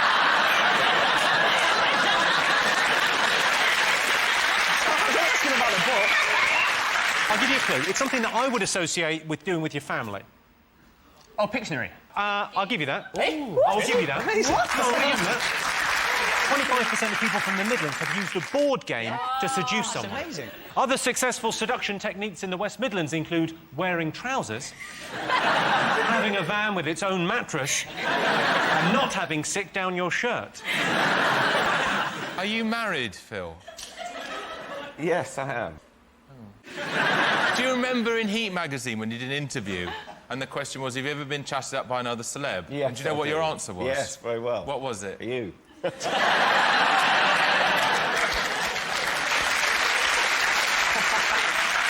When did I chat you up? No, I was bidding for a dress. Yes. There was a dress that I thought my wife would look very beautiful in. Well, I heard this voice in my ear. Yeah. Go on, Phil, you look really lovely in that. And I turned round laughing, spotted you, and there was a look in your eye. I thought, actually, he wasn't joking, was he? Did you feel my erection as well? How many people here have injured themselves drinking? Yeah, loads. What have you ever injured yourself with drinking? Fallen down, I got my jaw broken. By who? By the bloke who ran the pub. Technically not a drinking injury, that's more a violence-related thing. Yeah, but I wouldn't have been there if I had been drinking. And I wouldn't have been singing that song. Most Brits have a hobby they're too embarrassed to tell their friends about. What are you doing? I think Sean's just... I think he's... Oh, it's my hobby. Electronics. No, our telly's gone down, so I thought I'd fix it. It has actually gone down. That's my hobby. Having a bit I of don't fun. actually think it's broken. It just says signal over range. Well, it's black. The screen's completely black. I don't know what you expect from your television. I don't expect to see a picture. If you go, there's just... You know there's some electricity in it somewhere. That's not enough for me. Kelly, if you had a real job, this is just a scenario, it's not going to A happen, real no one's job? going to make you do a real job, what would you like to do? Oh, is this a real job to you? Yes, it is. Bringing joy to the nation.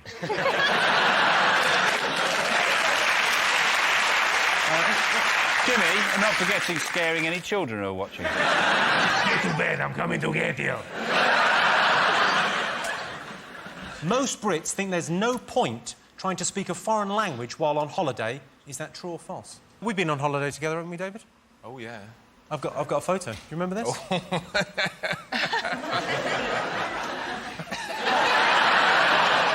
I wanted to find the ugliest lady boy. And there he is on the right.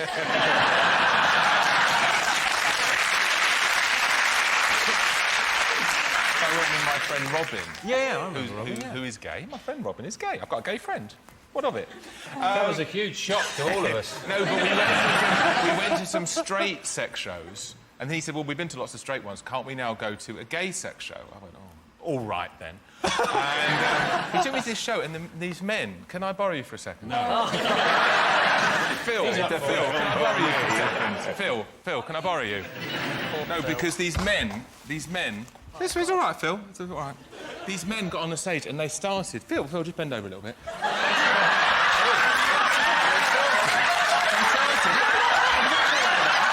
And they went around the audience and they went round to people's laps. Go, lean over, Phil. And they started lean over, Phil. They started bombing people. I was shocked. There's nothing you can do. I was shocked and horrified, and I only stayed an hour. And the winner is the name of our final round. Fingers on buzzers for more of our best bits. Worst film to see on a first date? Ow! Tom, have you taken ladies to the cinema? What did you take them to? Not so much to the cinema, but films at home on the couch, but DVD, that sort of thing. Did you ever show 'em Harry Potter? Like, with you in it? Is that like a first date, like a... Yeah. That would probably be my worst film Can you to imagine see on that? a first date, yeah. Yeah. Just watch yourself, love, because I can turn. Is the worst film on a first date Silence of the Lambs? Yeah. And then halfway through just keep whispering, that's not how you make a dress out of skin. Top household convenience drivers would like in their car.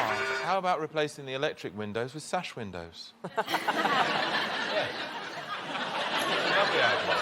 And having a window box on the bonnet. Yeah, it'd be nice, wouldn't it? Got some Little nice flowers, flowers, yeah, and grow your own. petunias. Yeah. Some curtains. Oh, People curtains, can't yeah, see. curtains, yeah, People no, can't look yeah. in as they're going past. They can't look It'd in be on good you. for when you're dogging. Yeah. What about a... I've always thought that would be the best Top Gear challenge, if you three went dogging. We have quite a lot. James is really good at it. Worst thing about nightclubs? Slags. No, it's worst thing. No, there's never enough of them. Never enough slags? I don't know what you lot are complaining about. You'd never get laid if there wasn't slags.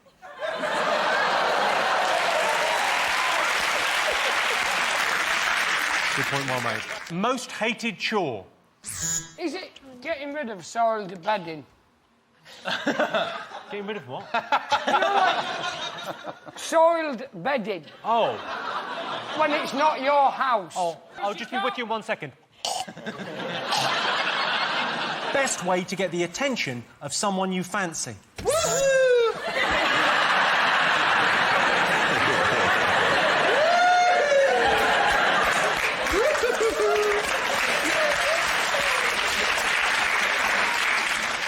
Is it become a guest panellist on a quiz show and then pretend to have anal sex with... Women's dream way to be proposed to.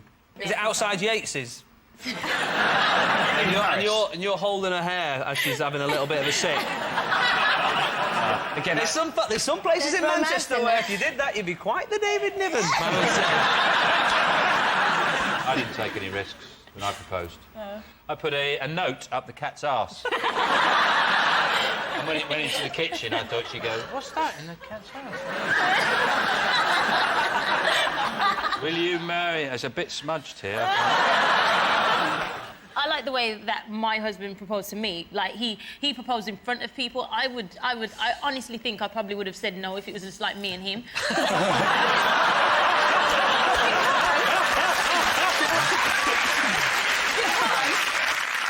I'm going to actually try and answer this question. I'm just thinking, like, girly girls, probably, like, on bended knee at the top of the Eiffel Tower. I'll give you that for the Paris, because women's dream way to be proposed to is actually on a romantic holiday.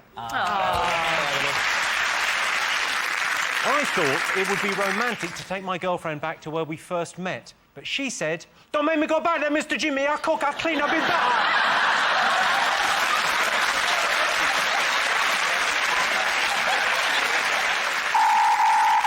Well, that sound tells me it's the end of the show and the end of the series. So thanks to all our panellists, our wonderful studio audiences, and to all of you for watching at home. That's it from us. Good night.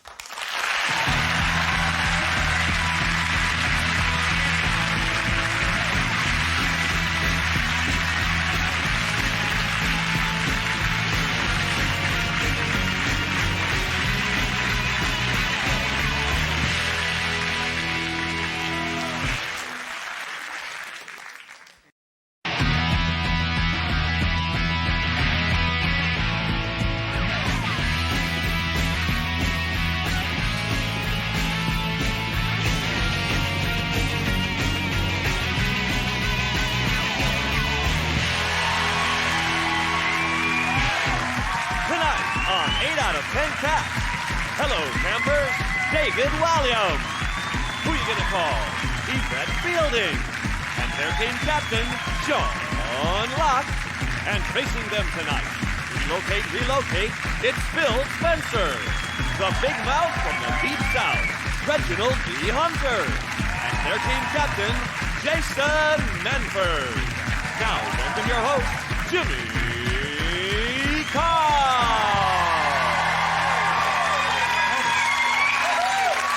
And welcome to 8 out of 10 Cats, a show about opinion polls, surveys and statistics. Did you know, for example, if you stroke a cat 70 million times, you develop enough static electricity to light a 60-watt bulb? It also explains Susan Boyle's hair.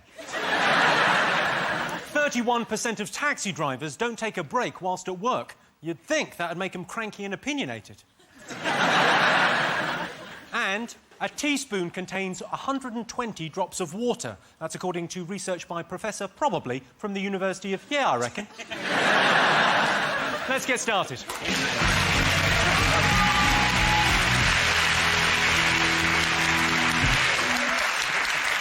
What are you talking about? That's the name of our first round. We've teamed up with a leading polling organisation and they've asked the British nation what stories they've been discussing this week. It's our panellists' job to guess the British public's top 5 most popular talking points. Jason's team, you're to guess first. What do you think people might have been talking about this week? It's the untimely death of Molly Sugden. Who saw that coming? Who else is that? Jimmy. Is it... Jimmy. He had his chance. Yes, David, what? Have you heard Michael Jackson is dead? Yes. Yes. I heard. People have been talking about it because he's a controversial figure. I mean, if it's wrong to share your bed with 13-year-old boys, then lock me up and throw away the key.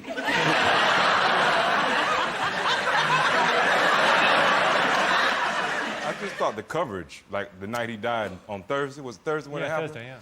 I mean, I sat there all night just flipping channels between BBC, Sky News, just trying to see how many different ways you can say Michael Jackson is dead. There was this lady on BBC News, and she said, Michael Jackson, King of Pop, dead at 50. We go back live to Los Angeles for an update. He dead! He's still dead! The saddest thing is about 10 minutes after his death, you get about 100 text messages from people you've not even seen them for 15 years. And you're like, who's sat there at 1:30 in the morning thinking, I've not seen Jason for 12 years, I might send him a gag about a dead celebrity 12 minutes ago. People say things like he's entrusted his kids. But apparently they're not really his kids. He's not the biological father. Which actually wasn't difficult to work out. They look like they're related to the Swedish royal family. Do you know their names? Prince Michael. 1, 2 and 3. No. What are your children called? I'm not going to tell you my names of my children. Why not? I don't want you freaking them out as well.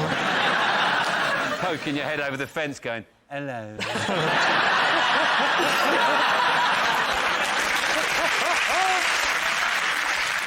Are you sad about it?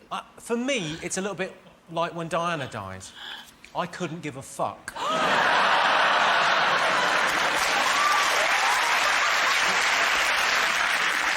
The audience, how do you feel? Are you good? Do you feel sad? No, it's a weird one. A few of you, yes. Now, I read in the paper the big story, the real tragedy around Michael Jackson's death was the fact you were looking for a house and you lost out on the deposit. Yeah, there's an element of truth in that, yeah. So did you find him a house? He was actually found 3 houses. And this is perhaps why I'm a little bit of a conspiracy theorist. Oh, yeah.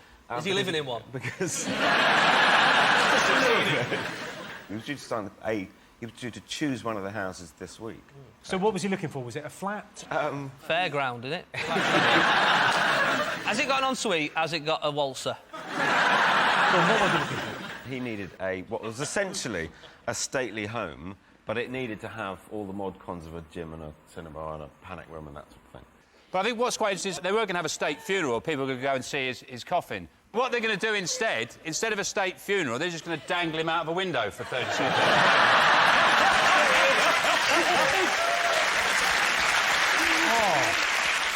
Let's have a look and see whether Michael Jackson is one of the most talked about things this week. I imagine he's right up there. Yes, indeed. I think the highest percentage we've ever had. Yes, Michael Jackson has passed away. You could tell Michael Jackson wasn't well. He hasn't looked himself since about 1984. Jason, what else have the nation been talking about? It's been hot. Really hot. Apart from in where I live, where it's not been. I'm from Manchester. It's been hot. Where have you been? Yeah, but you're in, like, cold places a lot of the time. Everything's hot to you. You know what I mean? You're like, oh, that was a cold spot. You're like, no, it doesn't. You just live in Manchester. Oh, I'm getting something here. Any thoughts on the weather, Reg? Yeah, it's hot. Probably ain't gonna be hot all that long. And if it stays as hot as it is, you're gonna have Spanish people coming over here to have sex. So... Isn't there some government new system, an alert system? There is now an official alert, yeah. What a load of old rubbish, sorry. As opposed to what you do.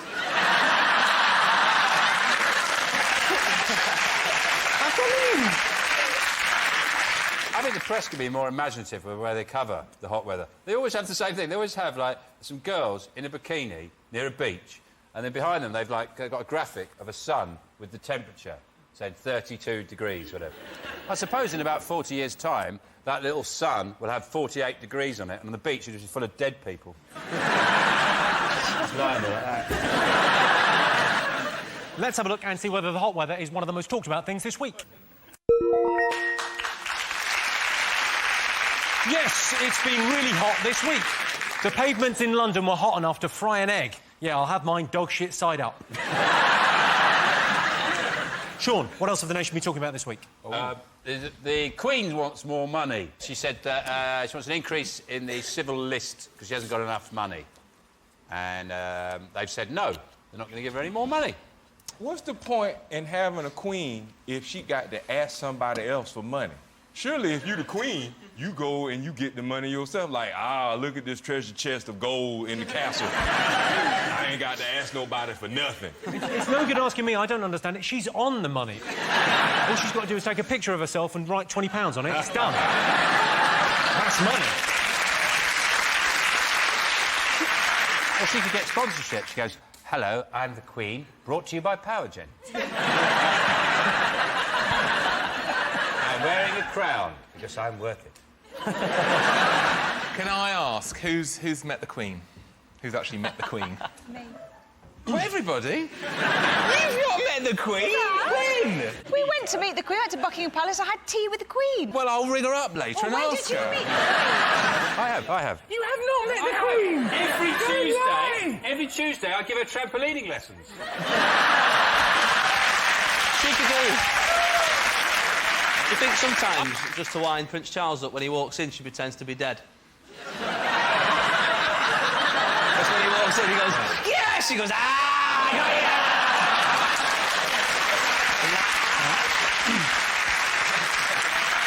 Let's have a look and see whether the Queen's financial problems are one of the most talked about things this week.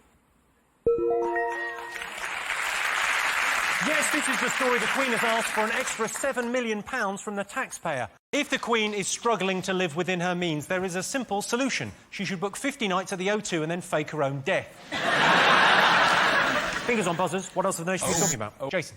Is it that the US Army, the soldiers, they've pulled out of Iraq? They've withdrawn from Iraq, apart from the 128,000 soldiers that are going to stay there. Imagine being that was a good news, bad news day, wasn't it?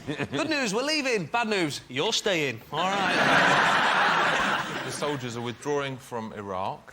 Yeah, go home, quick wash, straight off to Iran. It does seem a bit weird, though, doesn't it? Finished there, that's all perfect. That's all fine. We've brought peace and stability to that region. There was an amazing report in the paper. They genuinely put this in the paper without any kind of sense of irony or whatever. They said Baghdad is now safer than Mogadishu. Mission accomplished. Let's have a look and see whether US soldiers leaving Iraq is one of the most talked about things this week.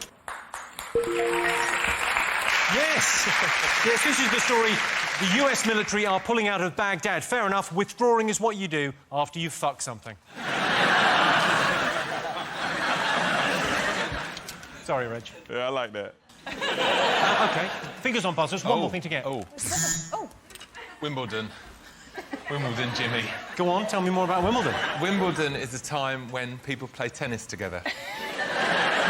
Correct. No, but have you got into the swing of it? Because, you know, when everyone takes up tennis when Wimbledon's on, I bought some Robinsons and I'm thinking of investing in a swing ball. They should do swing ball, shouldn't they, as well? Yeah, it's much harder than real tennis, because the thing comes round very quickly.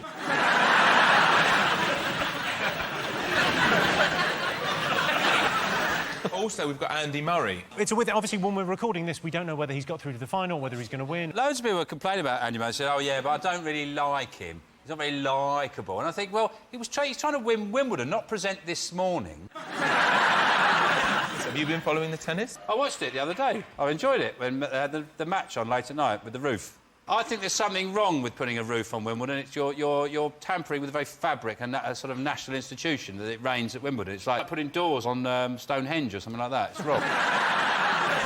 I'd like it if, as the roof closed, the ground opened up. And all the crowd fell in. I like the grunting, though. That's where they earn their money, don't they? The grunting, which they're trying to ban. How can you ban grunting? Shoot them. I'm a blind bloke who normally hunts pigs, like that, sitting there, and he hears a... To be honest with you, I think that's a ratings winner. It is weird when you listen... Like, I was watching a match the other day, and I had it on Sky Plus. I was watching it about 1 o'clock in the morning. My wife was upstairs, and she could hear grunting coming from the telly. It's like, what are you watching? I was like, just the ladies playing tennis, that's all. Like, you know what I mean? So why is there a bass guitar making some music? I don't know. Was the lady playing tennis going, oh, yeah, big boy. Oh,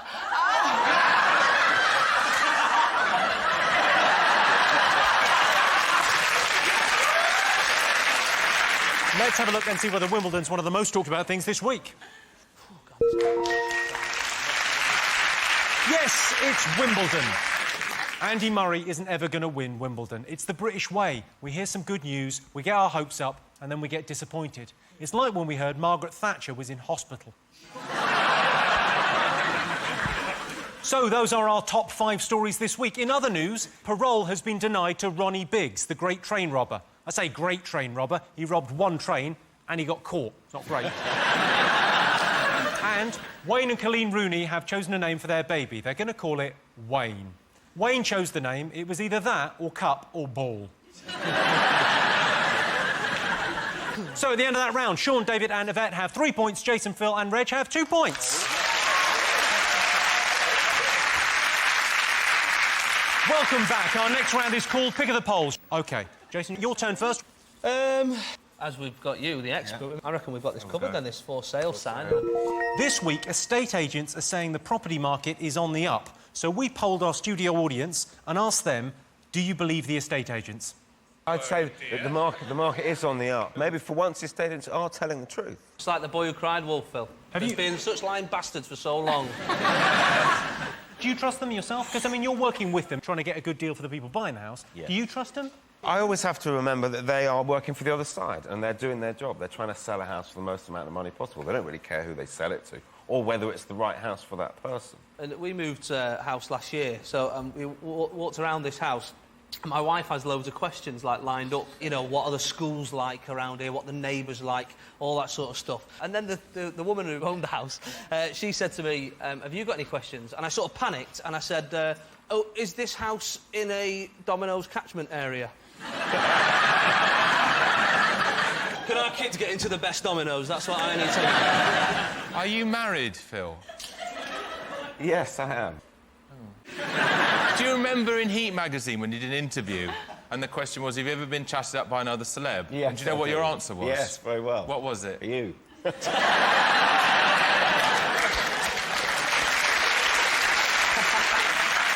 When did I chat you up? No, I was bidding for a dress. Yes. There was a dress that I thought my wife would look very beautiful in. Well, I heard this voice in my ear. Yeah. Go on, Phil, you look really lovely in that. And I turned round laughing, spotted you, and there was a look in your eye. I thought, actually, he wasn't joking, was he? Did you feel my erection as well? Sean's embarrassed. Well, you can confuse embarrassment with boredom. It's a very embarrassing thing. OK, so this week estate agents are saying the property market is on the up. We polled the studio audience, we asked them, do they believe the estate agents? No, they don't. OK, well, I can tell you the answer is no. The majority of the audience, 56%, don't believe estate agents when they say the market is going up. Estate agents are terrible liars, or as they would put it, delightfully untruthful with a huge potential for exaggeration. Sean, David and Yvette, what do you like the look of? The fat man on the beach. You've chosen the people on the beach. Here is a clip to illustrate that question. It's time for Zui King English, a new morning training program for Japanese. Zui King English is truly a revolutionary method to make your muscles learn English. Are you ready? Let's Zui King English!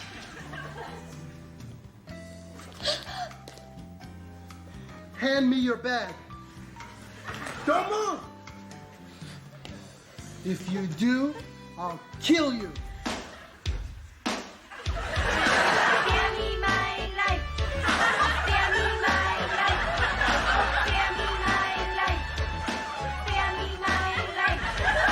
What's the matter? Calm down and speak slowly. I was loved by 2 men. I was loved by 2 men.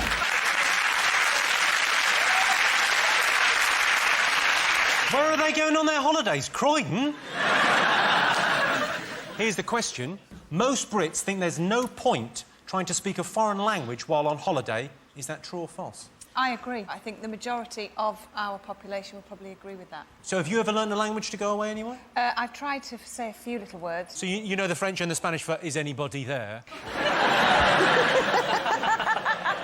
So what do you think? Do you think most British people think there's no point in trying to speak a foreign language while on holiday? Well, it'd be very stupid if you go to the Isle of Wight. Nobody would understand you, would they? If you were going around the Isle of Wight, you go, "Où est le banque?"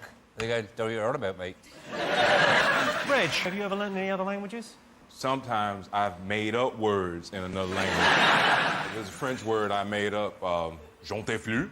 What does j'en t'ai flou mean? It means whatever. So, like, if someone says, you're in a restaurant and a French person says, do you want red or white wine? You go, j'en t'ai flou. When I say it to French people, you know, it catches them off guard. You know, they feel like it's a French word they don't know. And they feel embarrassed because I'm not French, yet I know it. And I say, well, maybe you ain't really French then, man. We're good at pointing stuff. That's what we do very well. That. Croissant.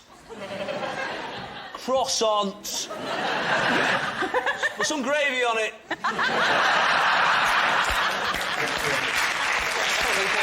We're good at that. We've been on holiday together, haven't we, David? Oh, yeah. I've got a photo. Do you remember this?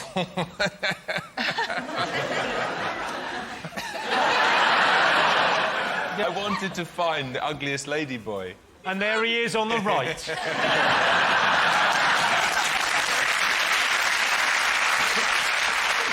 I went with my friend Robin. Yeah, I remember Robin. Who is gay. My friend Robin is gay. I've got a gay friend. What of it? That was a huge shock to all of us. No, but we went to some straight sex shows, and he said, well, we've been to lots of straight ones. Can't we now go to a gay sex show? I went, oh, all right, then. And he took me to this show, and these men... Can I borrow you for a second? No.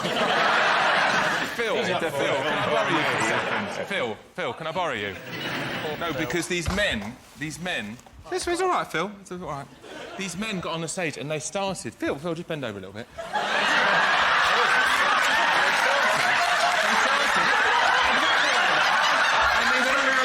And they went round to people's laps. Go, lean over, Phil. And they started going, lean over, Phil. They started bombing people. I was shocked. There's nothing you can do. I was shocked and horrified, and I only stayed an hour. So most Brits think there's no point trying to speak a foreign language while on holiday. True or false? True. Yes, true. Jason? It's got to be true, hasn't it? Do you think? It's got to be true. We said true. Yeah, but we can also say... I know you're just copying what we've said. Hey, man, you didn't invent the word true. All right, then, David, we'll go false. Yes. OK, so you're going false. I can tell you the answer is false. Oh, yeah! Yes, 82% of Brits think you should try to speak a foreign language while on holiday. I think it's pointless. Los pointless. No needy learning language, comprende? So at the end of that round, it's 3 points to Sean's team and 4 points to Jason's team. And the winner is the name of our final round. Here is your first one. Best way to get the attention of someone you fancy.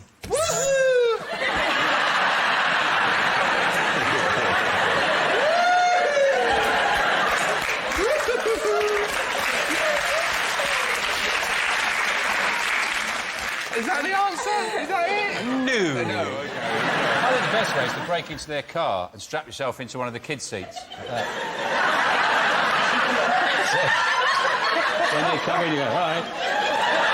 Can you look after me? Move your hands, because I can't get close to the buzzer, can I? You put your hands there. You don't need to, that's their answer. When I try to get attention to somebody I fancy, I probably do the thing British people don't know about. I talk to them.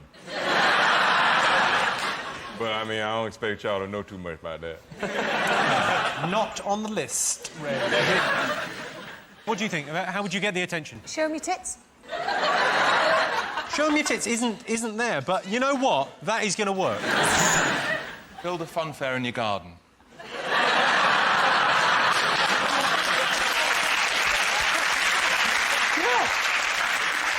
Is it become a guest panellist on a quiz show and then pretend to have anal sex with...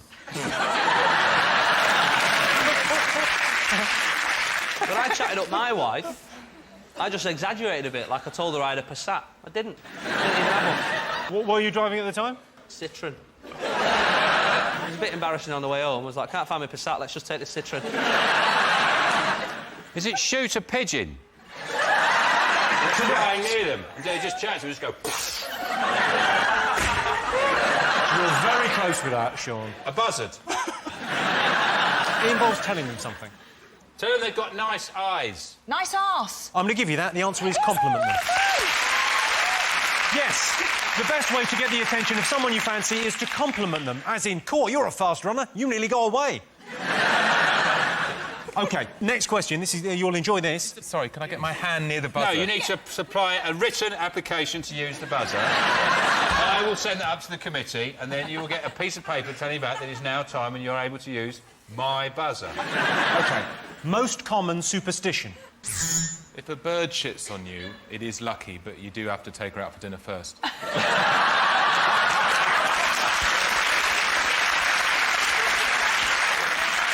Can't leave your shoes either. Shoes, not... You don't put new shoes on... In the sea. Don't put your shoes in the sea. No. Very unlucky. On a tabletop. Or the sea. OK. Yeah. Put your hands in a fire. OK. What about the magpies thing? And I never know whether it's one is... Well, it's or one you've for... got to say two. Well, there's that one. One for sorrow, two for joy, three for... all that. I always say... I've got a new one. It's one magpie. Oh, look, it's a magpie. Two magpies. Oh, it's a couple of magpies. Three magpies. Oh, that's a lot of magpies. Four magpies. Have I left some bread out?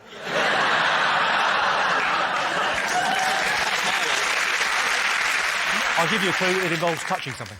Touching wood. Oh, yes. Correct. Right answer. Oh.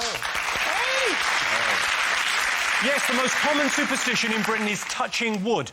Is there life after death? On the one hand, you've got scientists like Richard Dawkins and Stephen Hawking saying no. On the other hand, you've got Mystic Meg and Yvette Fielding saying yes. I don't know who to believe. Well, that sound tells me it's the end of the round and the end of the show, which means the final scores are Jason, Phil and Reg have 4 points, Sean, David and Yvette have 5 points. They're the winners. Thanks to all our panellists, our wonderful studio audience, and to all of you for watching at home. That's it from us. Good night.